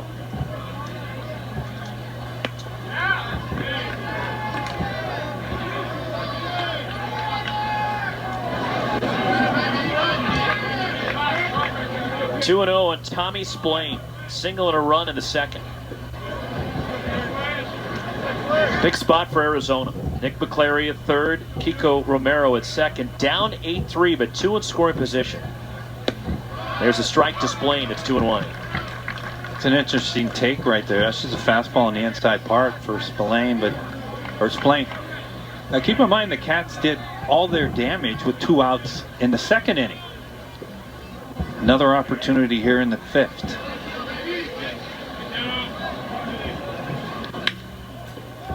Squibbler to second base. Fielded by Bowser. And the Cats strand 2. We're halfway through it on the farm. Bottom of the order for 8-3 Stanford on a beautiful Friday night here in the Bay. With Wes Clements and our Pac-12 Network crew. It is beautiful. Jeez. Just a perfect night for baseball on the farm. Speaking of the farm, how beautiful is this campus up here? I think I live so close to it. No, I'm not going to give you that one. That's not why you live up here. Because of how Stanford's campus looks. No way. You're right. Thank you. Boy, Bowser leads it off. Doubled in that 6-run second. He's 1 for 2. If any of you were out there, can you lock that up and record it where he said I was right? First time, 8 years. Bowser, Sapien, and Cobb against Cam Walty. 2-0. Bowser gets under it, fly ball to right, backing up Emilio Corona, still drifting back, and he steps onto the track, and he makes the catch off the edge of the warning track and onto the dirt there. So 1 away here in the home 5th. Jake Sapien 0 for 2 with an RBI. This game was the first game being played in the Pac tonight. Yeah. Although Utah, non-conference game, and the Utes are thrashing Cal Poly. Utah is up 12-4 in Salt Lake City, heading to the bottom of the 6th. Now for Utah, look, they're trying to fight their way in. They're going to do a lot of good. So they're 8-18 in non-conference play against the Mustangs this week. A bouncer to third, Tony Bullard gobbles it up. And a nice dig on a backhand by Romero at first base. 2 gone, Owen Cobb homered back in the second. So Utah leading 12-4 over Cal Poly. Game 1 over at Evans Diamond in Berkeley. Washington State up 7-1 on Cal. After the Bears swept UCLA last weekend. And Washington State right now is on the outside looking in. They're a half game behind Cal. Well, Brian Green, head coach at Washington State, has done a tremendous job up there. I mean, forever. The last time we ever thought about Washington State as a baseball school was way back, Bobo Brayton? A little bit more recently. They've had some teams that have been decent. but not to the. Not to the extent that Brian Green has. I mean, he's knocked out. They swept Arizona. I can tell you that. Arizona this year in the pack at one time lost 10 straight pack games. They went on the road, got swept at UCLA, came home, or actually went on the road again up to that other school in Arizona. I'm not going to mention that. Owen Cobb looks at strike three. Second strikeout for Walty as the Cardinal go 1-2-3 against the Arizona right hand. On to the sixth we go. Through five at Sunken Diamond, 8-3 Stanford. Cardinal was 6 in the second and 2 more in the fourth on the 2-run homer by Braden Montgomery. Quinn Matthews will face the bottom of the Arizona order here in the sixth. Mason White, Tony Bullard, Garen Caulfield due up against the Cardinal lefty. Just to finish the thought on Washington State, Cougars haven't been to the NCAA tournament since 2010. They went back-to-back years under Donnie Marvin, 2009 and 2010. So there's been a drought, though, for the Cougars. And Brian Green has done a really good job of that program this year. He really has. But they've had some big wins, have the Cougs. But as I idiotically, if that's a word, started a story with 2 outs and 2 strikes on a hitter the last inning, I started to mention that Arizona at one time this year lost 10 straight pack games, 3 in a row on the road at UCLA. The other school in Arizona, which I will not, Arizona State. You can mention them, but Cat fans in Tucson understand why I'm saying what I'm saying. But did Mason White go? No, he did not. They got swept there, and then they came home, got swept by Oregon at home, then lost the first game of the next series against Washington for that 10 straight losses in the pack. 1-2 to Mason White, and Matthews misses down and in. White has struck out twice tonight. And then, having seen the offense that Arizona can run up there, you'd find that hard to believe, wouldn't you? That they would lose 10 straight. Strike three called outside corner. That's 3 times that Quinn Matthews has struck out Mason White tonight, that time observing. And for Quinn Matthews, 6 strikeouts, 1 away. That's just like a baby slider, just perfectly located on the outside part by Quinn Matthews. We'll get a look at it right here. Just picture yourself as White, the hitter, and look at this slider. It looks out, but technically speaking, by the rule book, all the ball has to do is touch the plate en route to the catcher. You know, forever, you know, we have this K zone now, right? Everybody wants the robo umpires. Balls, if they get the robo umpires, balls that are a foot outside what we normally see would be called strikes. Because all it has to do is touch the plate en route to the catcher. Tony Bullard 2 for 2 tonight with a run. The 1-1 from Matthews way outside. Let's see if Quinn Matthews gives Bullard a 2-1 fastball here, up 5 runs in the top of the 6th. Could be hit real far if he does.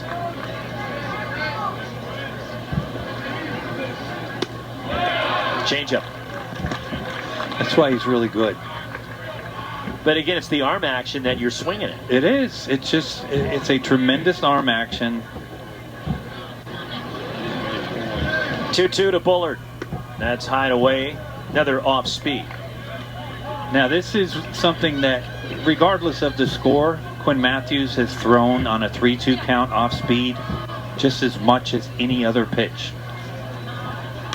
And Bullard hooks that one out in front. And that's the hard thing about facing Matthews is his ability to throw 3 pitches for strikes. You can't sit on any one pitch. Well, no, you can't. I mean, conventional wisdom would say if you looked at the statistics on percentage of pitches thrown. Out in front again, Bullard yanks that one deep but foul. You would just sit soft and try to react to the fastball. Soft meaning you're looking for something slower than a fastball, so that encompasses all 3 of his off-speed pitches. Again, the 3-2. And Bullard takes ball 4, draws the walk as Matthews now over 100 pitches on the night. It's a really good at bat by Tony Bullard, and I'm sure that Chip Hale is happy at what he's seen from Tony today. A couple hits and a really good at bat against one of the best in the country, and Matthews right there for the walk. 1-out walk, second issued by Matthews. Garen Caulfield, an RBI single back in the second. He's 1 for 2 tonight. So Matthews, who struck out 6. And he misses with ball 1 and have some stirring maybe toward the Stanford bullpen for the first time tonight, considering Quinn Matthews up over the century mark in pitch total. A few weeks ago against Washington, that crazy extra inning game here at Sunken Diamond, Klein Field against Washington. In the air, playable in right center. Eddie Park taking charge. 2 outs. And then it was dropped, but after he made the catch, the umpire's ruling was on the transfer. That Park secured it, and then as he was transferring it to throw the ball back in is when the ball popped out. Right. That's why it's an out. And you'll see that, you don't see it it's very rare that you'll ever see that in the outfield. You'll see it a ton of times with your middle infielders. We'll get a look at it right here. I mean, there's the catch, and it's just the drop. That's all. Mac Bingham, 2-run double in the second inning. He's 1 for 3. But I think it was 3 starts ago that Washington and Stanford went into, what, 16 innings or 15 innings. The Cardinal ended up winning that game, I believe, 2-1. On a walk-off by Tommy Troy. Right, but Matthews threw, I believe, 124 pitches, 9 innings, no walks, 12 punch-outs. That ball pulled past the lunging third baseman Troy. Around second, hustling to third is Tony Bullard, and pulling into second base, second double tonight for Mac Bingham. It's a real good job of base running here by both Bingham and Bullard. You're down 5 runs. A lot of times some coaches might want you to not play risky on the base pass, but Bullard takes off from the get-go, makes up his mind he's going to go to third, but on the back end, the hitter-runner, Bingham, takes advantage of Bullard's good base running, ends up on second base, and now the Cats have second and third with 2 outs here. We're going to get a trip out to the mound. So Thomas Eager, Stanford's pitching coach, a lefty, is up in the Stanford bullpen right now. You know, ordinarily, well, actually, now I see him, the left hand. I'm going to guess that's Drew Dowd. I'm just guessing. That's Drew Dowd down in the Cardinal bullpen. Is it? That is Drew Dowd. Good guess. Wow. That's 1 for 1. I'll just leave it there. I will not guess anymore. Although I guess all the time. I speak. But that trip is just to buy some more time for Drew Dowd to heat up here, because when you take a look at this lineup, you're going through the heart of this league-leading Arizona Wildcats offense, and McClary, Davis, and Romero. So Nick McClary will be the batter. He's 2 for 2 with a walk tonight. Wildcats shortstop.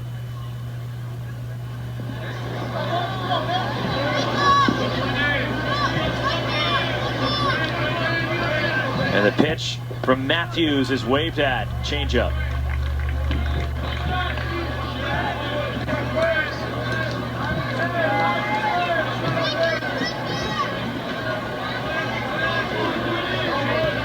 Tony Bullard at third. Mac Bingham, the runner, at second base.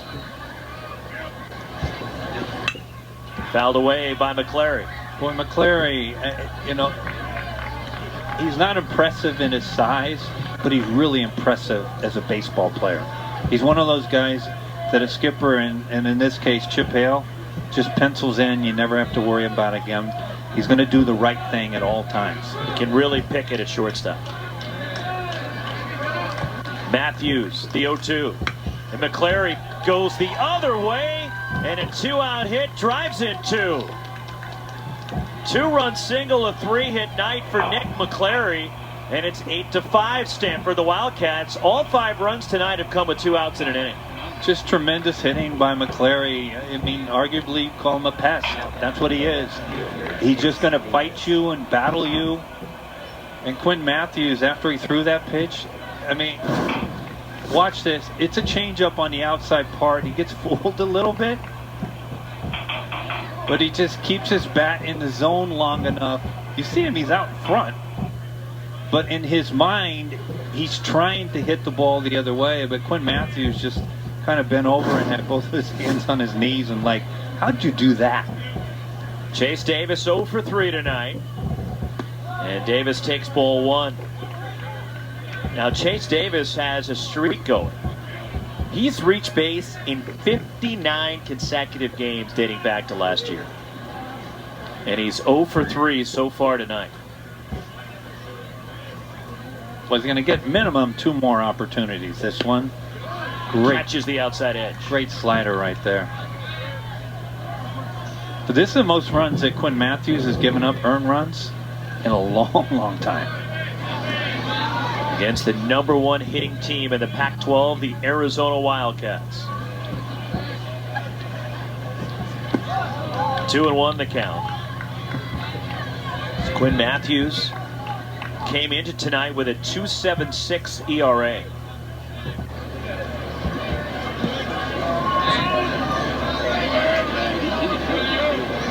In fact, the 5 earned runs allowed by Matthews, the most he has given up this season. And he gets the strike. It's 2-2. Now, he did give up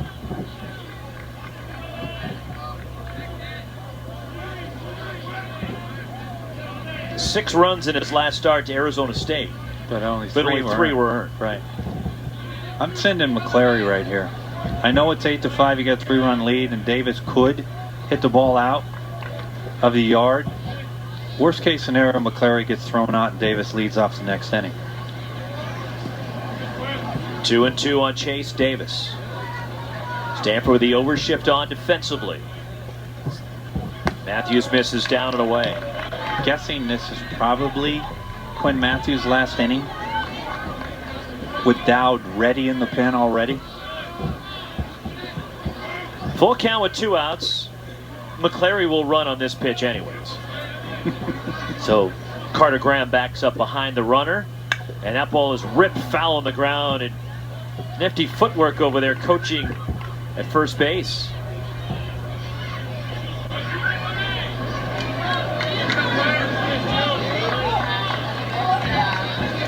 Andre Mercurio. No, Andre coaches for Stanford. Oh, my bad. Okay, my bad. Trip Couch is over there. My bad. On the ground, lunging stop, crossing into foul ground, and Carter Graham beats Davis to the bag. Took extra bases away by backing off the bag and playing deep and near the line. Arizona gets 2, and the Cats are back in the game. It's 8-5. Top of the order for Stanford, the home 6. 8-5, Stanford leading Arizona, opening game of this series. Top of the order for the Cardinal here in the home 6th. Eddie Park, Tommy Troy, Carter Graham against Cam Walty still out there on the mound. I take it back, a pitching change for the Arizona Wildcats. And on the mound for the Cats is Derek Dries. Big right-hander Dries, 6'6", 250 pounds, and transferred from Buffalo. He's from Eden Prairie, Minnesota. 5 innings tonight from Cam Walty in the start. He gave up 11 hits, 8 runs.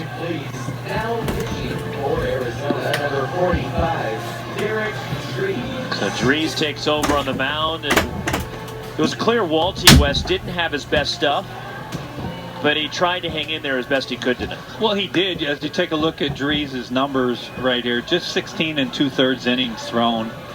Obviously, when you take a look at why his ERA might be 5.94, you take a look at his walks. He's got 10 walks in just 16 2/3. Minnesota, you think Derek has ever shoveled snow in the morning when he was younger? I'd say numerous times. Well, here's a question. You think he knows how to ice skate? Something that you love to do. I'm sure he can. He's Right? from Minnesota, for crying out loud. Right? Okay. Eddie Park, 1 for 3 tonight, singled and scored in the second. 5 innings tonight from Waldsey, and now turned over to the bullpen. But that's a pretty good, outlandish stereotype, because I'm from Southern California. That doesn't mean I know how to surf.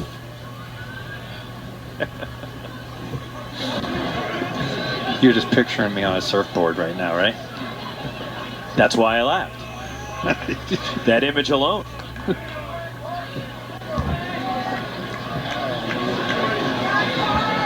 Two and 0 the count on Eddie Park. So the 6'6" right-hander Derek Dries. And that's ball 3.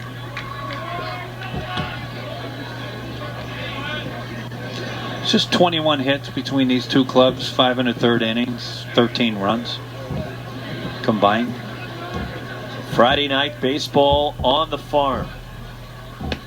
And on 4 pitches, Eddie Park draws a walk.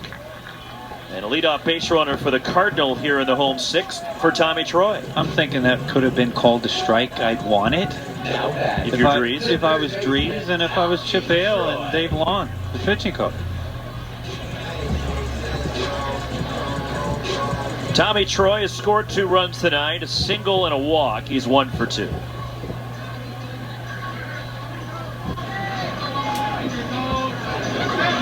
I was joking early in the broadcast that I can't mention that other school up in Tempe, but and I'm obviously joking, but it's ASU. Willie Bloomquist has done a tremendous job with that club. They're 3.5 games behind Stanford. Arizona State in second. As the Sun Devils 29-18 overall, they're 14-9 in the league. And Stanford 18-6 in the conference. Picked to finish early in the preseason poll at the bottom of the pack, along with USC. Andy Stankovitz's club. Fooled Tommy Troy there. Boy, is that a good slider right there. You will see, regardless of a pitcher's ERA and his statistics, you will see why he's here and why he's in college pitching. Nice dig over first by Kiko Romero. They will show you sometimes what comes out of their arm and out of their hand, and you'll go, wow. But the key to being successful is being consistent with it. Another good slider there from Breeze. It really is. And you see Tommy Troy, and he's one of the best in the country. They're going to be in the top 2 rounds of the draft.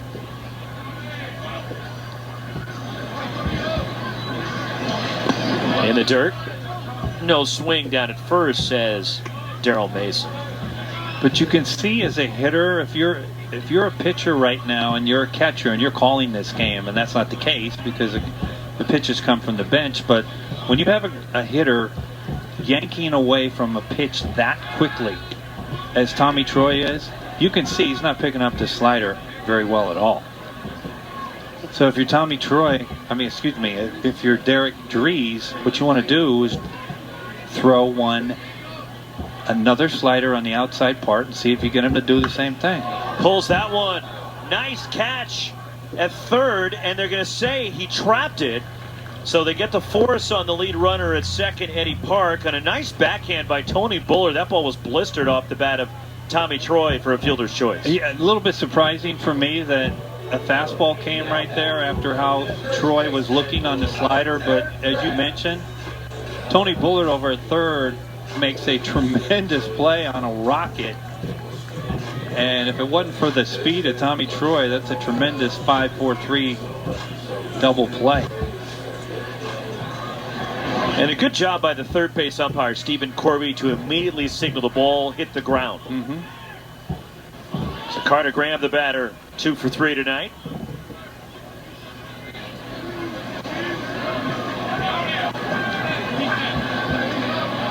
One out, last of the 6th inning. 8-5 Stanford. Tommy Troy running. And he steals second for the second time, and backing it up in center is Bingham, as Troy had ideas of going to third, the ball that skipped through. You'll see Tommy Troy here. Watch the jump. He didn't get the shuffle early jump that he got last, but he can just flat out fly. And again, we've talked to scouts. He's the top first 2 rounds pick in the MLB draft coming up. Second steal for Troy tonight is Drees the pitch. And there's that slider again, and Carter Graham went fishing. It's just a real good slider. And it's a hard one. And as you mentioned, Carter Graham pulling off. See if he goes right back to that same pitch. That even almost had the slider movement on the soft toss to second. That right there, folks, is Derek Drees unsure. He knows he's going to pick at second, but he's halfway. It's a half-hearted move. It's half-heart in there. Breaking for third. Popped up. Tommy Troy gets all the way to third, needs to hustle back to second base. And the flip, and they double up Tommy Troy, who was running on the pitch. Stanford gone here in the 6th. They pop out into a double play. 8-5 Stanford to the 7th. A pair of sunglasses. New pitcher for the Cardinal, Drew Dowd. The lefty takes over on the mound for the lefty Quinn Matthews, who went 6 innings, struck out 6. But Matthews giving up a season-high 5 earned runs, 10 hits tonight, battled through, throwing 116 pitches. And now turns over a 3-run lead to the bullpen, and Dowd will face the middle third of the order for Arizona. Kiko Romero, Emilio Corona, Tommy Splain for the Wildcats. Well, during this hot streak that the Cardinal have had you could argue the last month, Dowd has been the 7-8 guy inning, 7th inning, 8th inning guy, and then handed over to Bruno to clean it up. And he's done very well. But if you saw his numbers, you see Achilles heel is what this Stanford Cardinals, as a staff, Achilles heel has been the entire year, based on balls. Would you believe, Roxy, before this game started, that Arizona had a better team ERA than Stanford, if somebody told you? No, I wouldn't have believed it. Not a chance, right? And the reason, if you look at their statistics, Arizona's given up more hits than innings pitched. The Cardinal have given up less hits than innings pitched. And why is their ERA higher? Because of those walks. Because there's runners on base. There's free runners on base. And something that the Cardinal, have to clean up if they're going to go deep into the postseason. So Drew Dowd, who has been effective in this role out of the bullpen. And Kiko Romero doubled in the 5th. He is 1 for 3 tonight.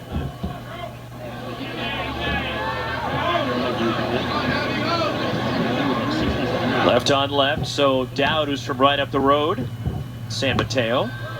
Technically Belmont, but he went to high school in San Mateo at Sarah High School and delivers a 94-mile-per-hour fastball. Well, Romero's going to play at the next level, and what scouts want to see, especially when they see Romero, is left on left. How do they look? You'll see some left-hand hitters that can look tremendous against right-hand pitching, and then you'll see a left-hander out, and their movements in the box are a little bit different. They'll yank and they'll pull out. Watch Romero. It doesn't matter. He just stands in there and doesn't even flinch. In the air, over toward left center goes Park on this towering fly ball. Eddie Park makes the grab. Celebrates with 2 hands just to show everybody I caught it. Well, that's the beauty of baseball, right? The little subliminal things, right? Is that the right word? The little messages they send. Was that the right word? That's all. Subliminal's not the right word on that one. Okay, well then tell me. See, I'm just trying to throw it out there. I just wanted to know. I trust you. At least somebody does. Well, I just right here in the booth, I trust you. Emilio Corona, the batter, he's 0 for 3. On the air. It's ball 1 from Dowd.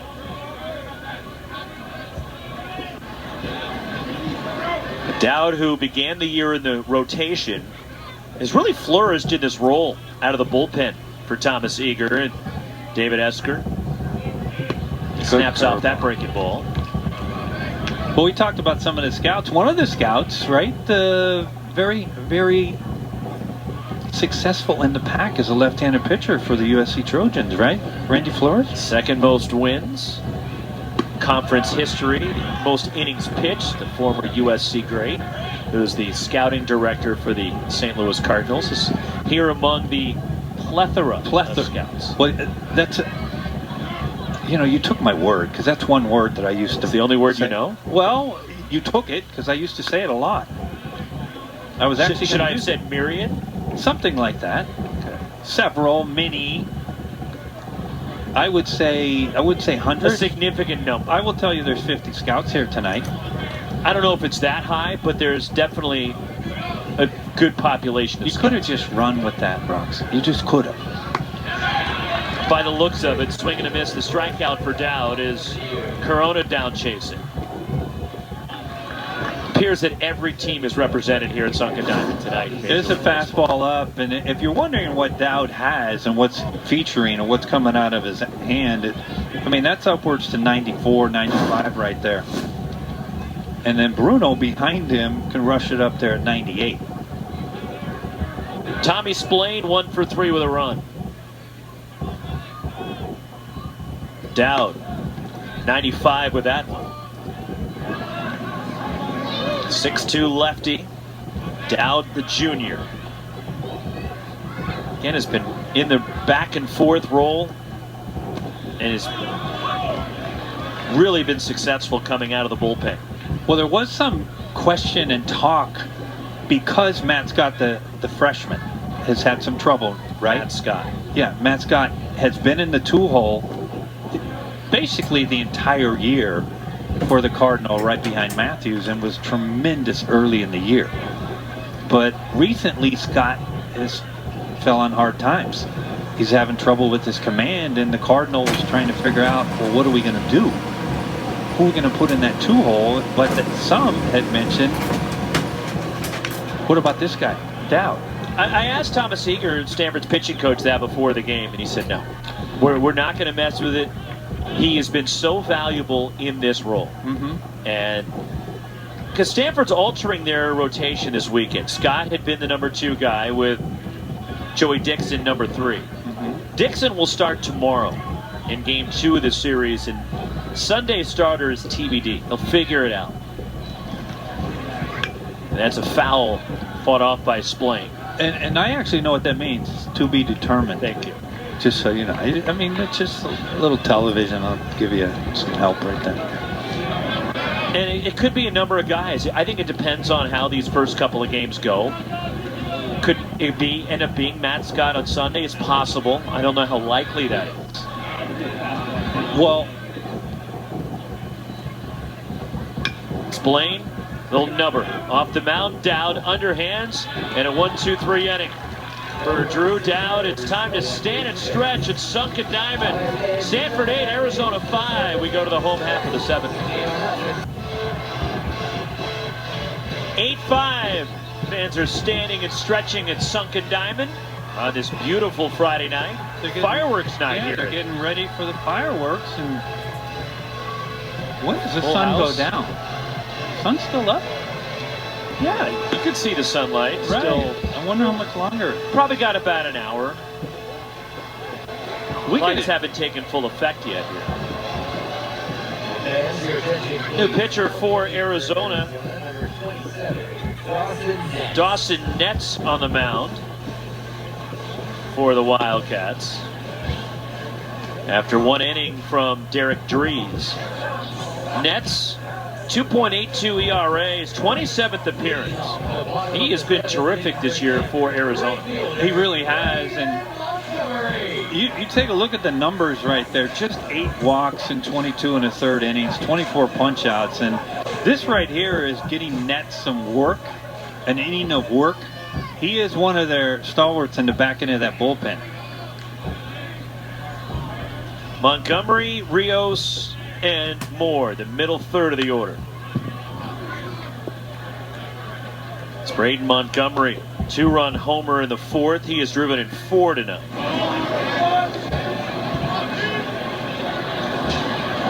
0-1 the count.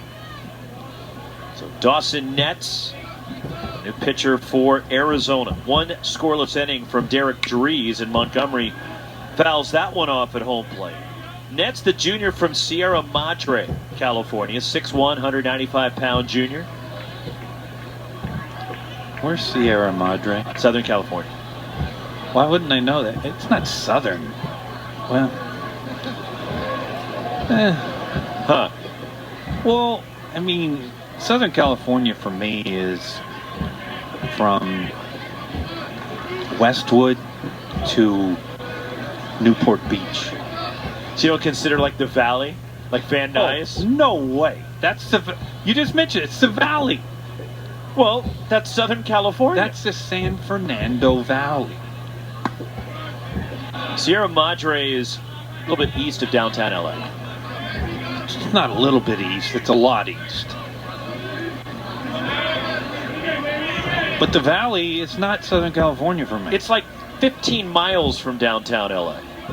Sierra Madre is kind of east of Pasadena, like it's out that way. It's a good slider there by Nets. And he gets Montgomery, there's one out. Well, I tell you what, you take a look at Nets on the mound, obviously in a year where people would argue and say, well, not argue, they'd say that Arizona has had struggled on the mound, but this kid here, he's going to pitch at the next level.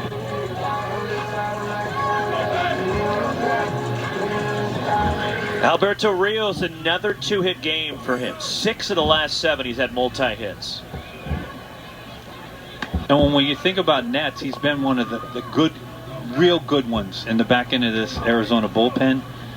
You think about the time that Chip Hale elects to bring him in. Long's been good out of the bullpen. Yeah, but when you think about Nets, who Nets was going to face, right? He was going to face Montgomery, Rios, and Moore.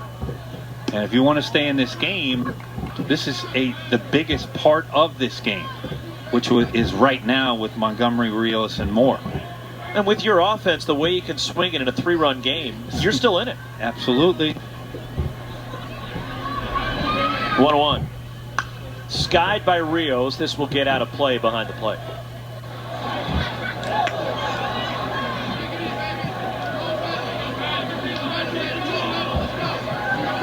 Ball and 2 strikes on Alberto Rios. So tomorrow, 3 o'clock, game 2 of this series. And the finale at noon on Sunday. Strike 3 call. Back-to-back strikeouts for Dawson Nets. 2 outs in the Stanford 7th for Malcolm Moore. Braden Zastro will make the start tomorrow for Arizona. The lefty against Joey Dixon. This is just a fastball, and it's got some hair on it, unlike my head. But this right here it's good 94, 95 on the outside part, and locked up the leading hitter in the Pac-12 in Rios. And then Sunday, Aiden May will make the start for Arizona. And starter TBA for Stanford as Moore takes ball 1. Singleton scored in the 6-run second. He's 1 for 3. All right, I'm going to ask you a question here. No, I'm not. There's 2 outs, Roxy. I can't do it. You're getting into a bad habit tonight. I know. That one hooked deep but foul off the bat of Moore. But there's some that would say I learned from my partner of 8 years. So, that's all I can say. Don't start a story with 2 outs, what? Yeah, something like that. But at least I caught myself. I stopped. 1-1 to Moore. That ball rifled foul. Do you know, I will say this real quick. Do you realize in 8 years, this is the first time I've ever done an Arizona baseball game in person? That's true, because when we did the regional and super regional a couple of years ago, we were at home at undisclosed locations. Yeah, well, cat's out of the bag. We were in our home studios. That roll just past the first base bag foul. But it's the first time. I mean, it's, you know, I got to tell you, I was excited about doing it, or just being able to see some of the guys that have been around, and obviously the coaching staff. And a program that you played for, won a national championship for. That I love. 1-2 from Nets and more. Lines one to right, backing up, going back, and a nice catch and bumping into the fence. Emilio Corona with the grab. Wow. 1, 2, 3 go the Cardinal in the 7th. Bruce 7, Stanford 8, Arizona 5. Bottom of the order in the 8th for the Wildcats. 8-5 Stanford. To the 8th inning we go. Mason White, Tony Bullard, Garen Caulfield due for Arizona. Bottom of the order against Drew Dowd on for a second inning of relief for Quinn Matthews. Arizona struck first. They got 3 in the top of the 2nd inning, all coming with 2 outs. Garen Caulfield, an RBI single, a 2-run double for Mac Bingham. Then Stanford sent 11 to the plate in the home second, scoring 6 times on 8 hits. Owen Cobb, a 2-run homer. Brayton Montgomery, a 2-run single, and that 6-run second. It stayed a 6-3 game until the bottom of the 4th. Montgomery left the yard, a 2-run blast, his 12th of the year. 8-3 Stanford led. Wildcats got 2 in the top of the 6th, the 2-run single from Nick McClary. And that's where we sit. 8-5 Stanford in the 8th. Mason White is 0 for 3.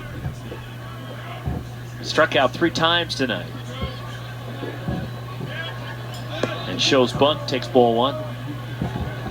Well, if the Cats are going to tie this game up and score 3 runs, they're going to have to do it against Dowd and Bruno, Mr. Bruno, in the bullpen for the Cardinal. 2 of the best in the country. 1-1 on Mason White.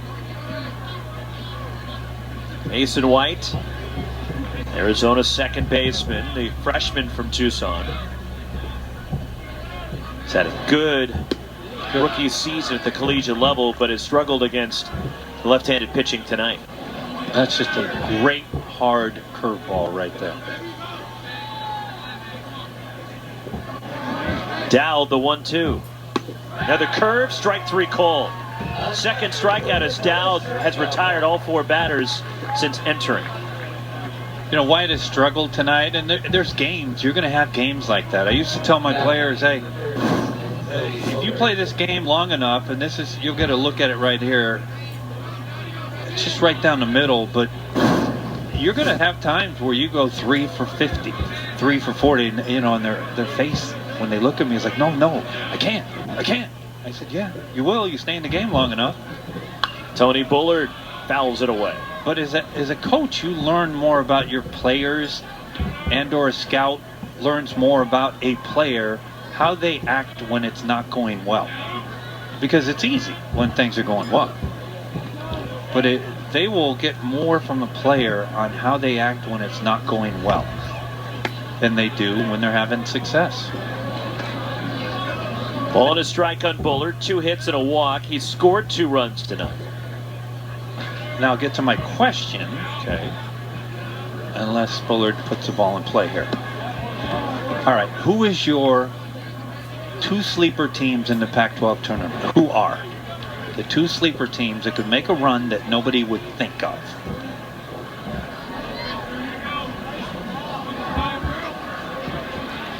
I mean, is Arizona a sleeper? Yes. But they... Go ahead. So is that one of them? Well, I mean, you look at Arizona, look at some of their wins they've had, right? They beat Tennessee. And here's your Pac-12 standings. And Arizona 9-15 in the league, but this is one of the top offenses in the country. Well, you factor in when you see 9-15 as you see ball 4 right there. 9-15, keep in mind, 10 of those 15 losses were consecutive in the Pac-12 for Arizona. So the numbers, when you look at Arizona, is that one of them? By the way, you didn't pick the other one. Yeah. Are you picking Arizona as a sleep? One of the 2? Arizona's one sleeper for me. Okay. Who else?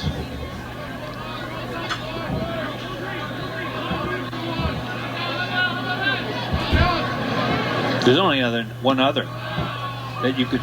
I mean, well, everybody else is basically. You can't call it any of the Oregon schools. By the way, you can't call Washington. I mean, you look at Cal, for example. They swept UCLA last weekend. I just don't think Cal has enough pitching, and the injury to Ian May Okay. really derailed their season. But if you pick Cal, that would mean most likely that Arizona wasn't in. No, not necessarily. Unless, because they're fighting it out for that 9th team, right? Well, Utah's at the bottom there with Washington State trying to get in. So is Cal, Arizona, and UCLA. UCLA has got 10 wins. 1-1 on Caulfield, an RBI single and a run back in the second. And you look at the action tonight. Washington State leads Cal 8-4 in the 6th. Kate Kretschmar has just hit a 3-run homer for Cal to bring them back a little bit.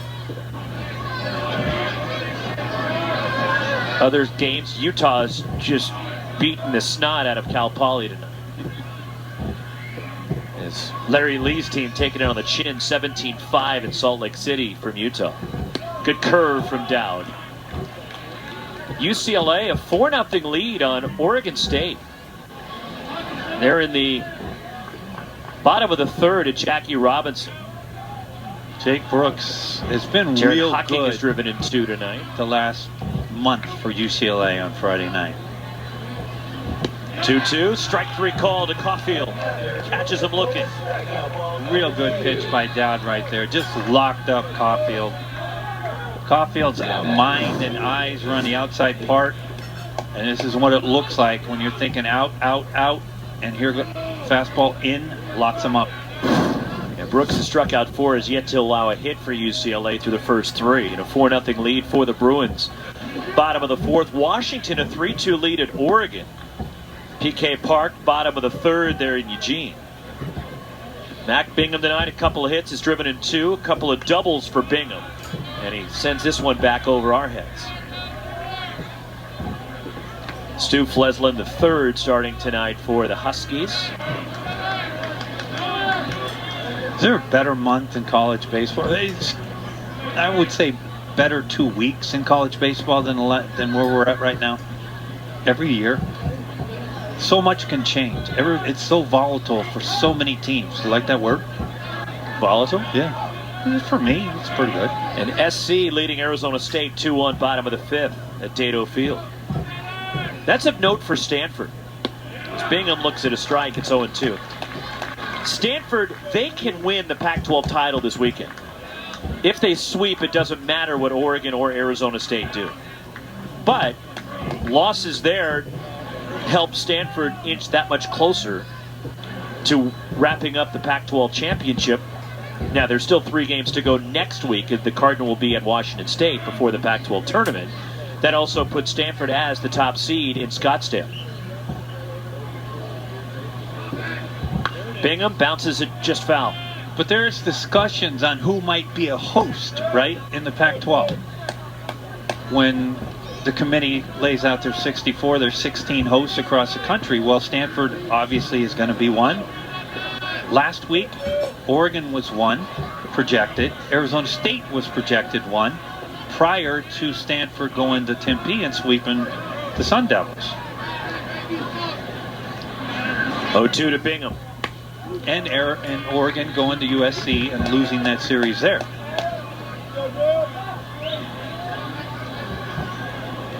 A lot can happen. A lot the next 2 weeks.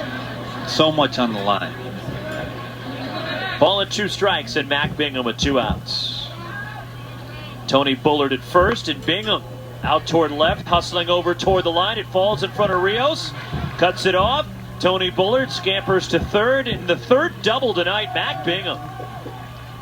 Off the end of the bat, placed perfectly down the left field side.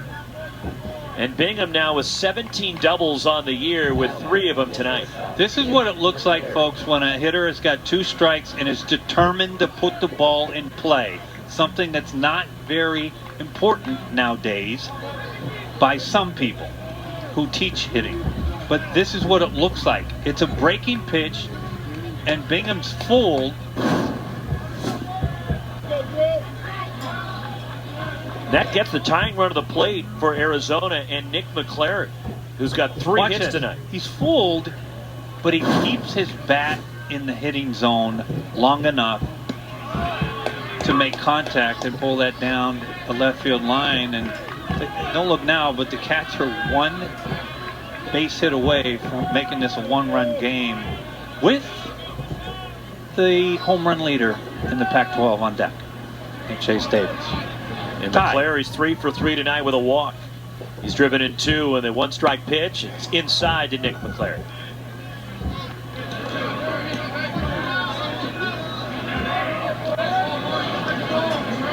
One ball, one strike. An opportunity for Arizona here against Dowd. Ryan Bruno is up in the Stanford bullpen. Another sweet breaking ball from Dowd. It really was, but you know what's interesting about Drew Bowser, second base for the Cardinals? You see where he's playing McClary. McClary's got a couple hits the opposite way in that 3-4 hole today. But Bowser's got McClary played more towards the middle of the field than he does the 3-4 hole. At third, gobbled up, Tommy Troy. Low throw gets by Carter Graham. That'll score 2 and make it a one-run game. And McClary's tearing around second. Nick McClary will end up at third, and it's 8-7, the 2-run throwing error. And Tommy Troy is so frustrated with himself right now for the poor throw to first that skipped past Carter Graham. Well, Tommy Troy is frustrated, but I will tell you something. If you're a first baseman out there, you have to think of the situation that you're in. You got a 3-run lead, but it's second and third, right? So now you get a throw from an infielder. We're going to look at it right here. You have to make a decision. We'll get a look at it right here. Ground ball to Troy. Now, once you see this ball is a bad throw from Troy, if you're Carter Graham over at first, rather than trying to pick that thing, I know if you make the pick, it's a third out. But if it's such a bad throw and you think it's too difficult, and I don't want to say you can't pick any ball, but you can. But if you don't pick that ball, runner at second scores, and that's exactly what happened. Now it's a one-run game. My opinion, you make it a judgment in the middle of that throw. I'm coming off this bag to block that ball to make sure that second run doesn't score. 2-0 on Chase Davis. Nick McClary's the tying run at third base with 2 outs in the 8th. 3-base error. Tommy Troy throws it away. Tony Bullard and Mac Bingham come in. 8-7 Cardinal. Big swing and a miss. Davis did not get cheated. Boy, I tell you what, if you ever want to know what it looks like when a hitter's looking for dead red, meaning fastball, and he gets a slider, that's a swing right there. I think they felt the breeze over there at third base. This is good stuff here. I mean, this is one of the best in the country in the left-handed arm in Dowd, and one of the best at the plate. 2-2. There was the fastball at 92 from Dowd. 2 balls, 2 strikes on Chase Davis. A couple of flyouts and a couple of groundouts tonight. Nick McClary bluffing down the line. He's breaking for the plate, and he's stolen home to tie the game. Unbelievable.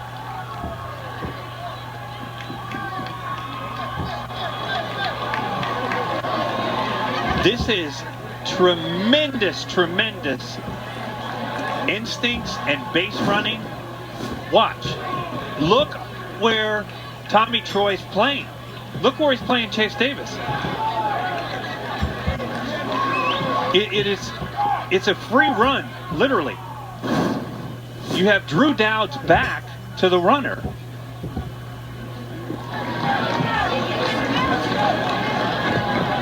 Now Chip Hale's going to talk with Chase Davis, but that's just tremendous baseball, and this goes along with the shift, right? And the only reason that it's possible to steal home there is because of the massive shift with Tommy Troy literally playing shortstop. And Dowd's a left-handed pitcher. He's got his back to him. He can't see him. A straight steal of home to tie the game, as Dowd paid no attention to the runner McClary, and he kept going and didn't realize it until McClary was already diving into home plate.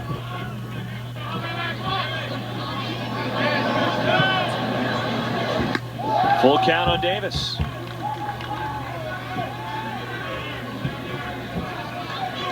What a wild sequence.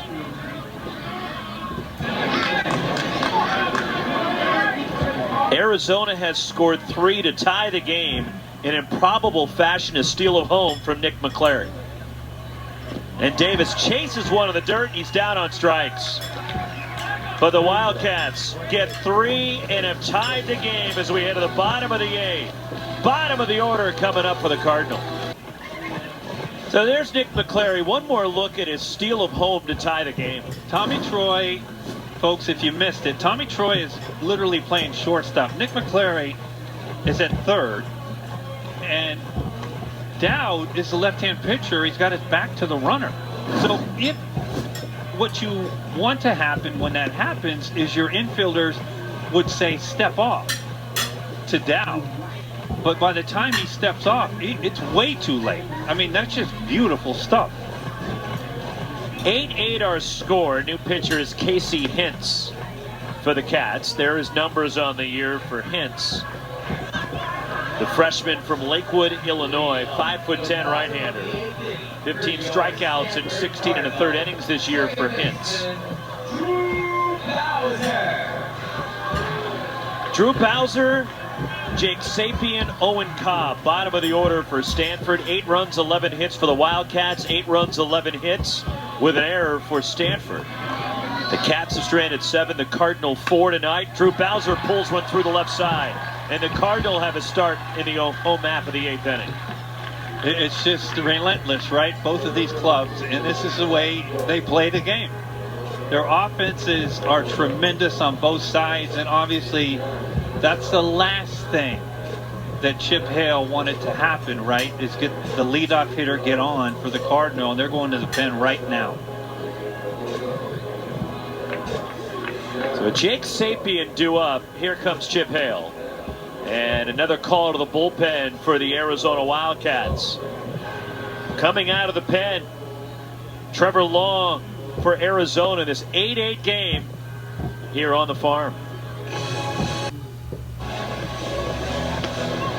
Trevor Long out of the bullpen. He's got 4 saves this year. He's been the closer for a lot of the season for Chip Hale and the Wildcats.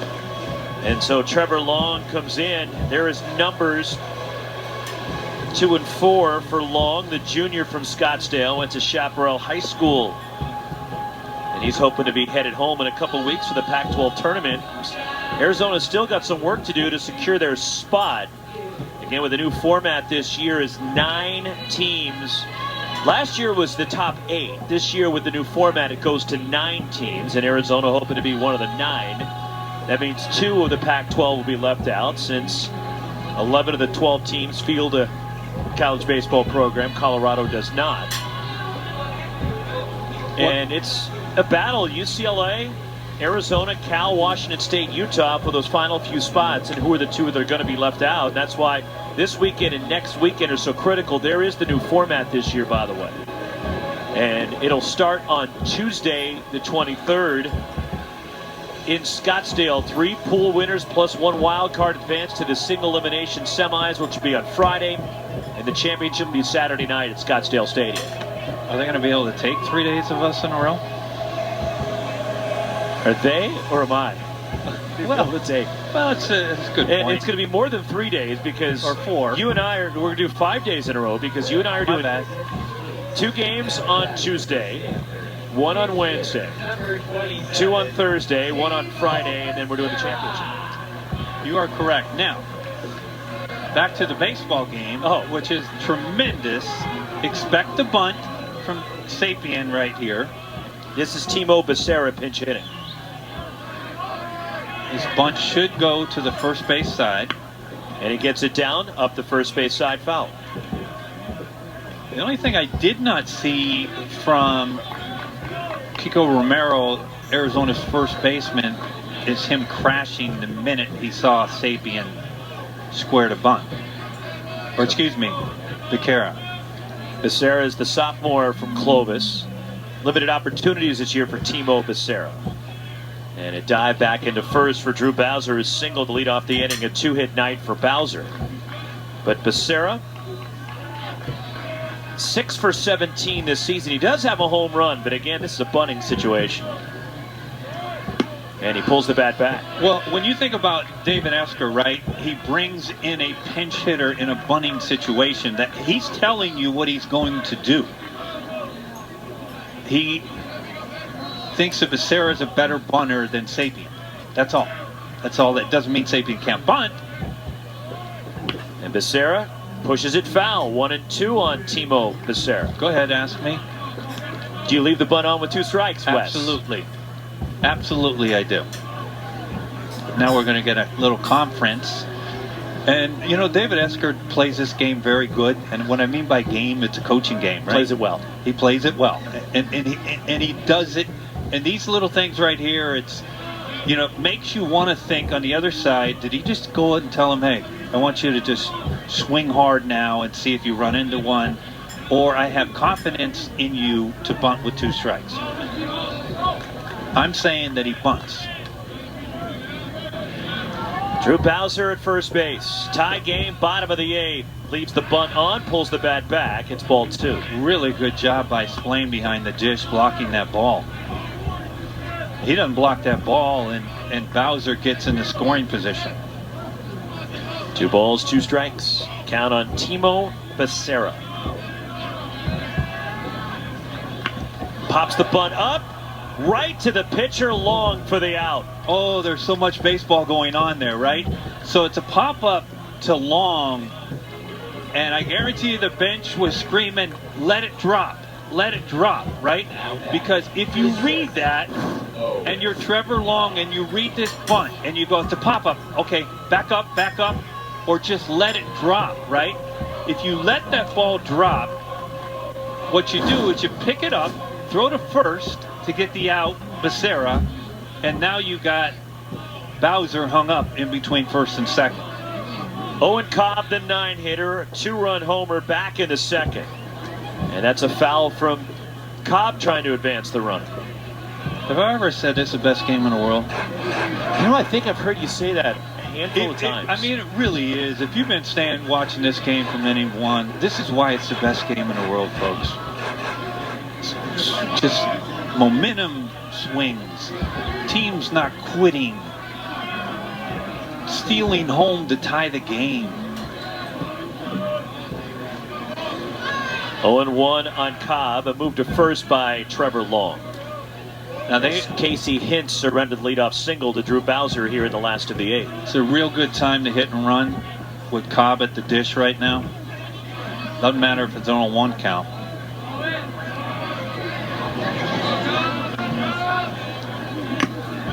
Oh, 0-2 the count on Cobb, who took a mighty cut at that one. Cobb sent one into the trees back in the second inning. In that 6-run second, the Cardinals sent 11 to the plate. But we're tied at 8 as Arizona has come back, and Cobb sends that one down the right field side that pushes foul. Okay. There, conventional wisdom across baseball, all coaches and managers, they think, okay, winning runs at first base, we're going to play no doubles with our third baseman, right? Tony Bullard, we're going to put him right on the line. Well, if you saw that swing by Cobb, and he chased one to the dirt, gets away from Splain. Cobb around second to third base goes Bowser. Cobb is out because first base was occupied. So he swung and missed, chased a pitch in the dirt, but on the strikeout, a wild pitch and a 2-base wild pitch as Bowser ends up at third. He did. It's fortunate for the Wildcats that first base was occupied because you get that second out. Very, very important. So now the go-ahead run for Stanford at third with 2 outs, and Eddie Park is the batter. What a bizarre night. Straight steal of home to tie the game. Wild pitch, and Drew Bowser goes from first to third in the pitch. Eddie Park takes in the dirt. Nice job behind the plate by Splain. We're going to get a look at this from center field. And again, we're falling in. That's just, I'm just going to be honest. It's just bad fundamentals from Tommy Splain. He had no idea where the ball was. Well, it's a breaking pitch, and you called it. You know what's coming. And he's on one knee, and instead of getting in front and dropping his glove, Eddie Parks slices one off the other way. A long run and a dive and a catch. What a play. Chase Davis in left field for the Wildcats. Brilliant play by Davis. The best game in the world, folks. I mean, what? Don't go anywhere. A tremendous play by Chase Davis. We're going to get a look at this, folks. Keep in mind, the game's on the line. Chase is playing dead left, and watch him leave his feet. That is a top 10 play on any network in the world. Wow. The ground he covered to get there, and the full extension laying out, and the dive by Chase Davis to the line. Middle third of the order in this 8-8 game for Arizona. And Stanford had the go-ahead run at third base. And Davis makes that grab. Kiko Romero, 1 for 4 with a double tonight, will lead it off.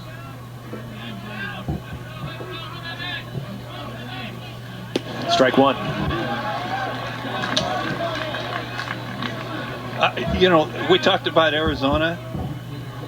Take a look at Chase right there. I mean, the excitement that he had when he realized it was in his glove, beautiful. Skied foul ground. Tommy Troy may have a play, and he does near the Arizona dugout. But we talked about the sleeper. You picked Arizona as one of your sleepers in the tournament. But when you see them play tonight, why wouldn't they be? Why would it be a shock if they made a run?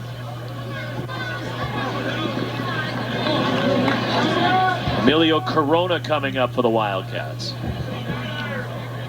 He is 0 for 4.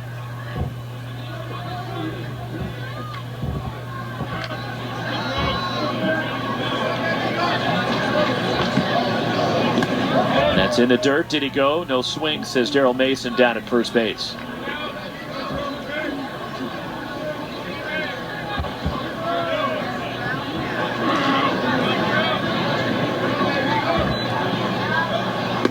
Snapped off the curve.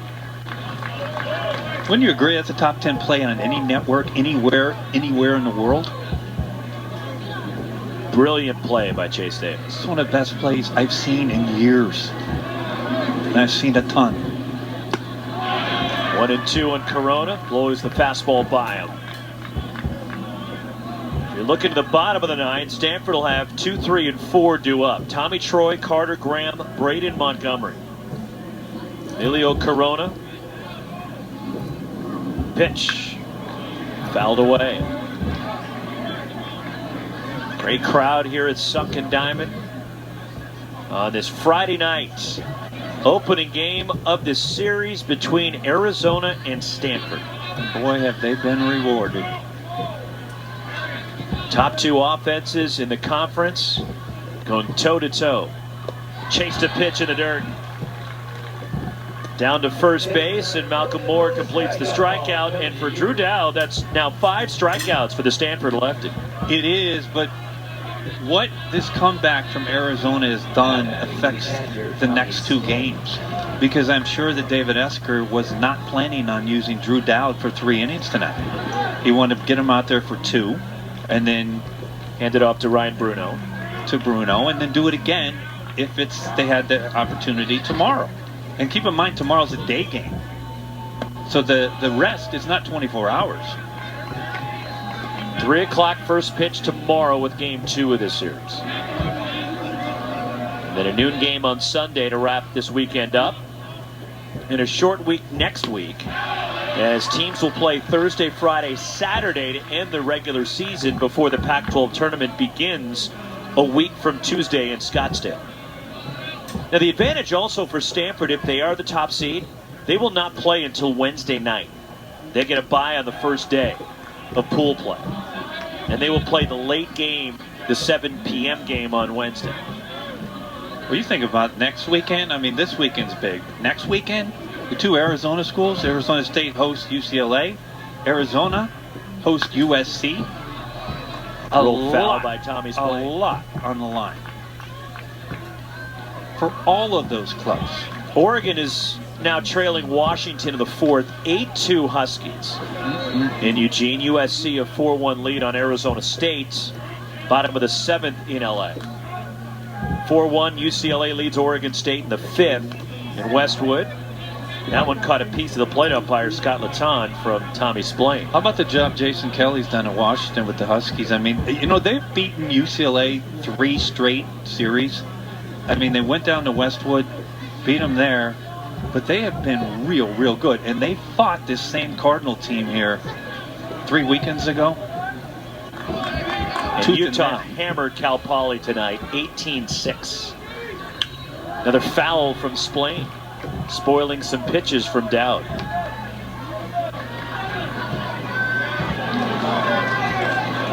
So an 18-6 win for Utah. As Bryson Van Sickle got the win there in Salt Lake City tonight.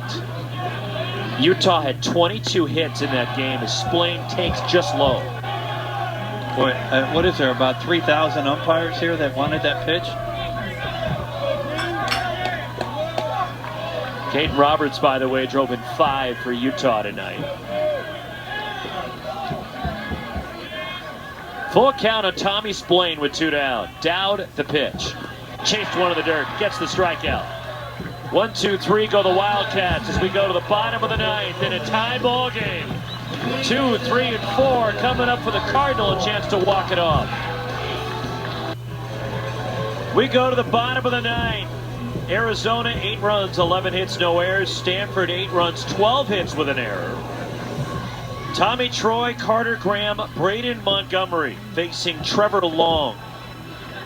As Long has a tough task to take on the real thump in the Stanford order here to try to get it to a 10th inning.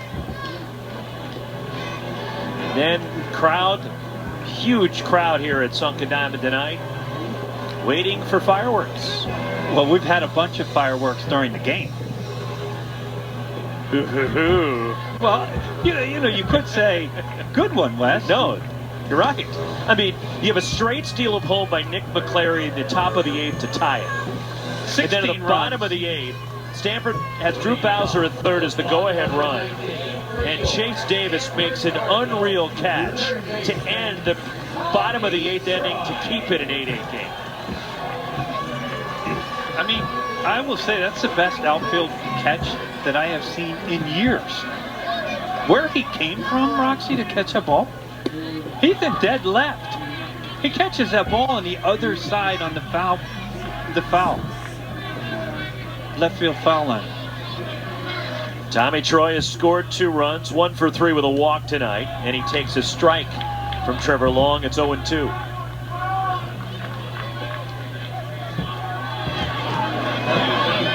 Eight, bottom of the 9th. Tommy Troy skies this one into the twilight out of play. Good fastball by Long on the outside part. But when you watch this game, wouldn't you think both of these teams were tournament teams if you just showed up today? No question.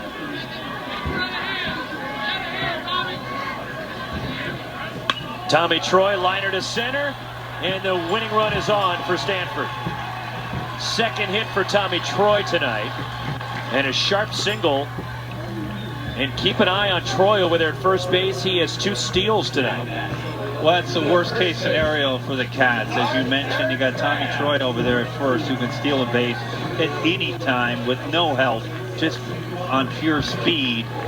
But I guarantee you Trevor Long wants that pitch back. It's what it's called a backup slider.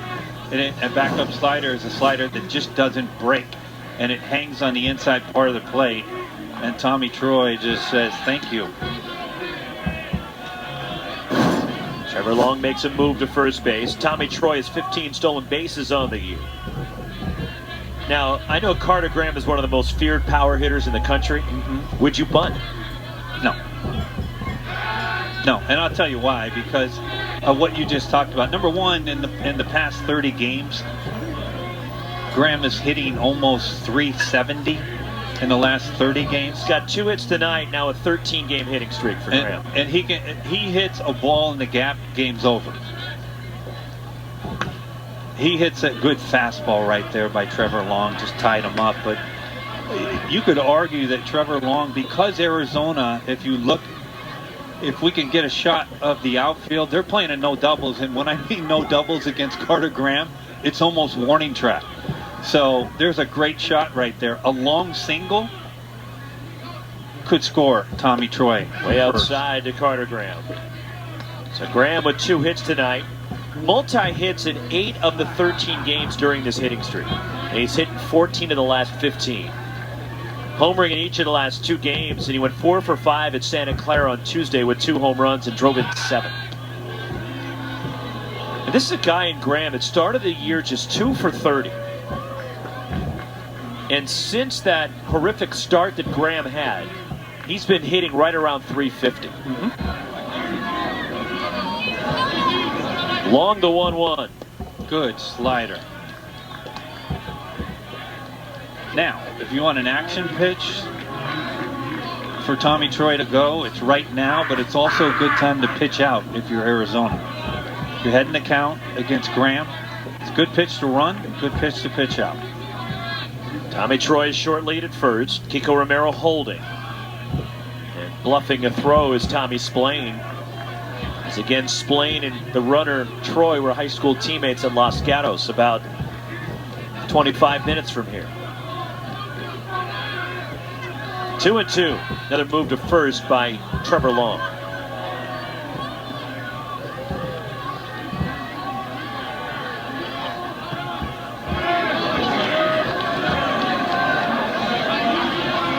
Two and two on Carter Graham. The pitch. Chased one, got him with the slider. Just a real good pitch by Trevor Long, and he has made some tremendous pitches since he's been in the game tonight. And this is a slider on the outside part. That just disappeared. It did. The bottom just dropped out of that.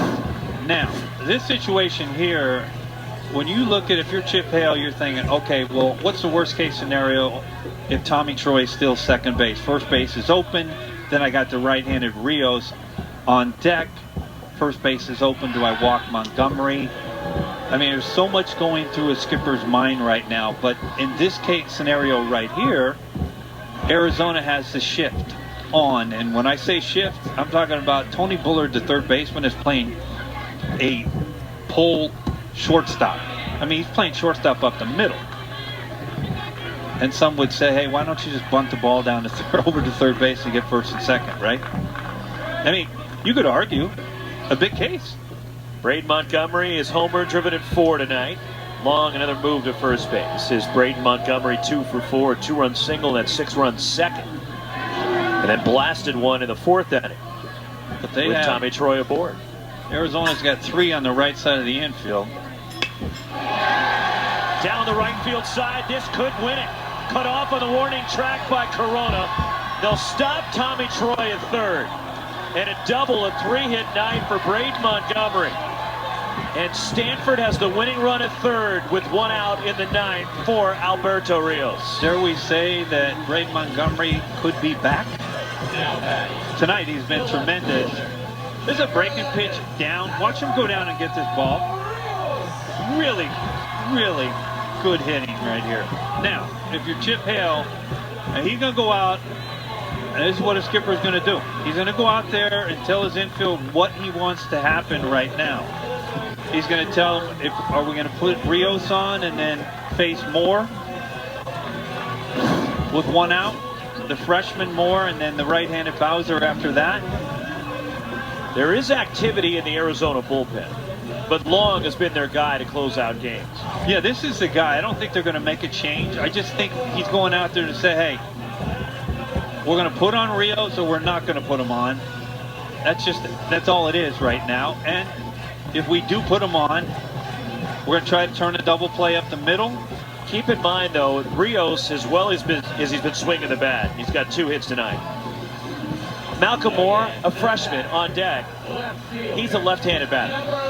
Again, you're right, but Rios is tied for the team lead in RBIs with 51, and now they're just going to put him on. And so now it's just basically Chip Hale saying, I like the matchup, albeit a left-down right situation here, left-hand hitter and Moore. but he likes the matchup better, and it sets up the double play for a catcher in Moore who doesn't run well. He's hit into 5 double plays this year. And so Malcolm Moore, 1 out, bottom of the 9th. Bases full in an 8-8 game. Now, I would say this, looking at where the Arizona outfielders are right now, I got to bring them way in from where they're at right now. Chase Davis is way too deep in left. You're not going to throw out Tommy Troy. There's a foul down the left field side for Moore. As the shift on in the infield. And now Arizona, they had 3 on the right side of the infield in the first pitch, and now the shortstop McClary is going over to the left side. So look at how deep the Arizona outfield was right there. You have somebody who's a rocket ship in Tommy Troy at third. In order to throw him out, you're going to have to shallow and give them. You obviously know the deep fly ball is going to score Tommy Troy, right? But in order to have a chance to throw Tommy Troy out, you're going to have to bring in your outfielders. Malcolm Moore 1 for 4 with a run tonight. Boy, is this any good? Drama. This is beautiful, man. This is just great. Full house great, at great Sunken Diamond. Baseball game. Game 1, some Friday night baseball. Malcolm Moore lays off.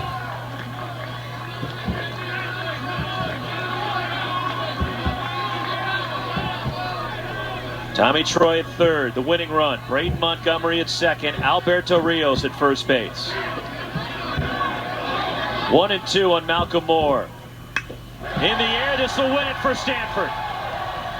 Mac Bingham makes the catch. Tommy Troy tags. Sack fly, and the Cardinal win it. Take game 1, 9-8.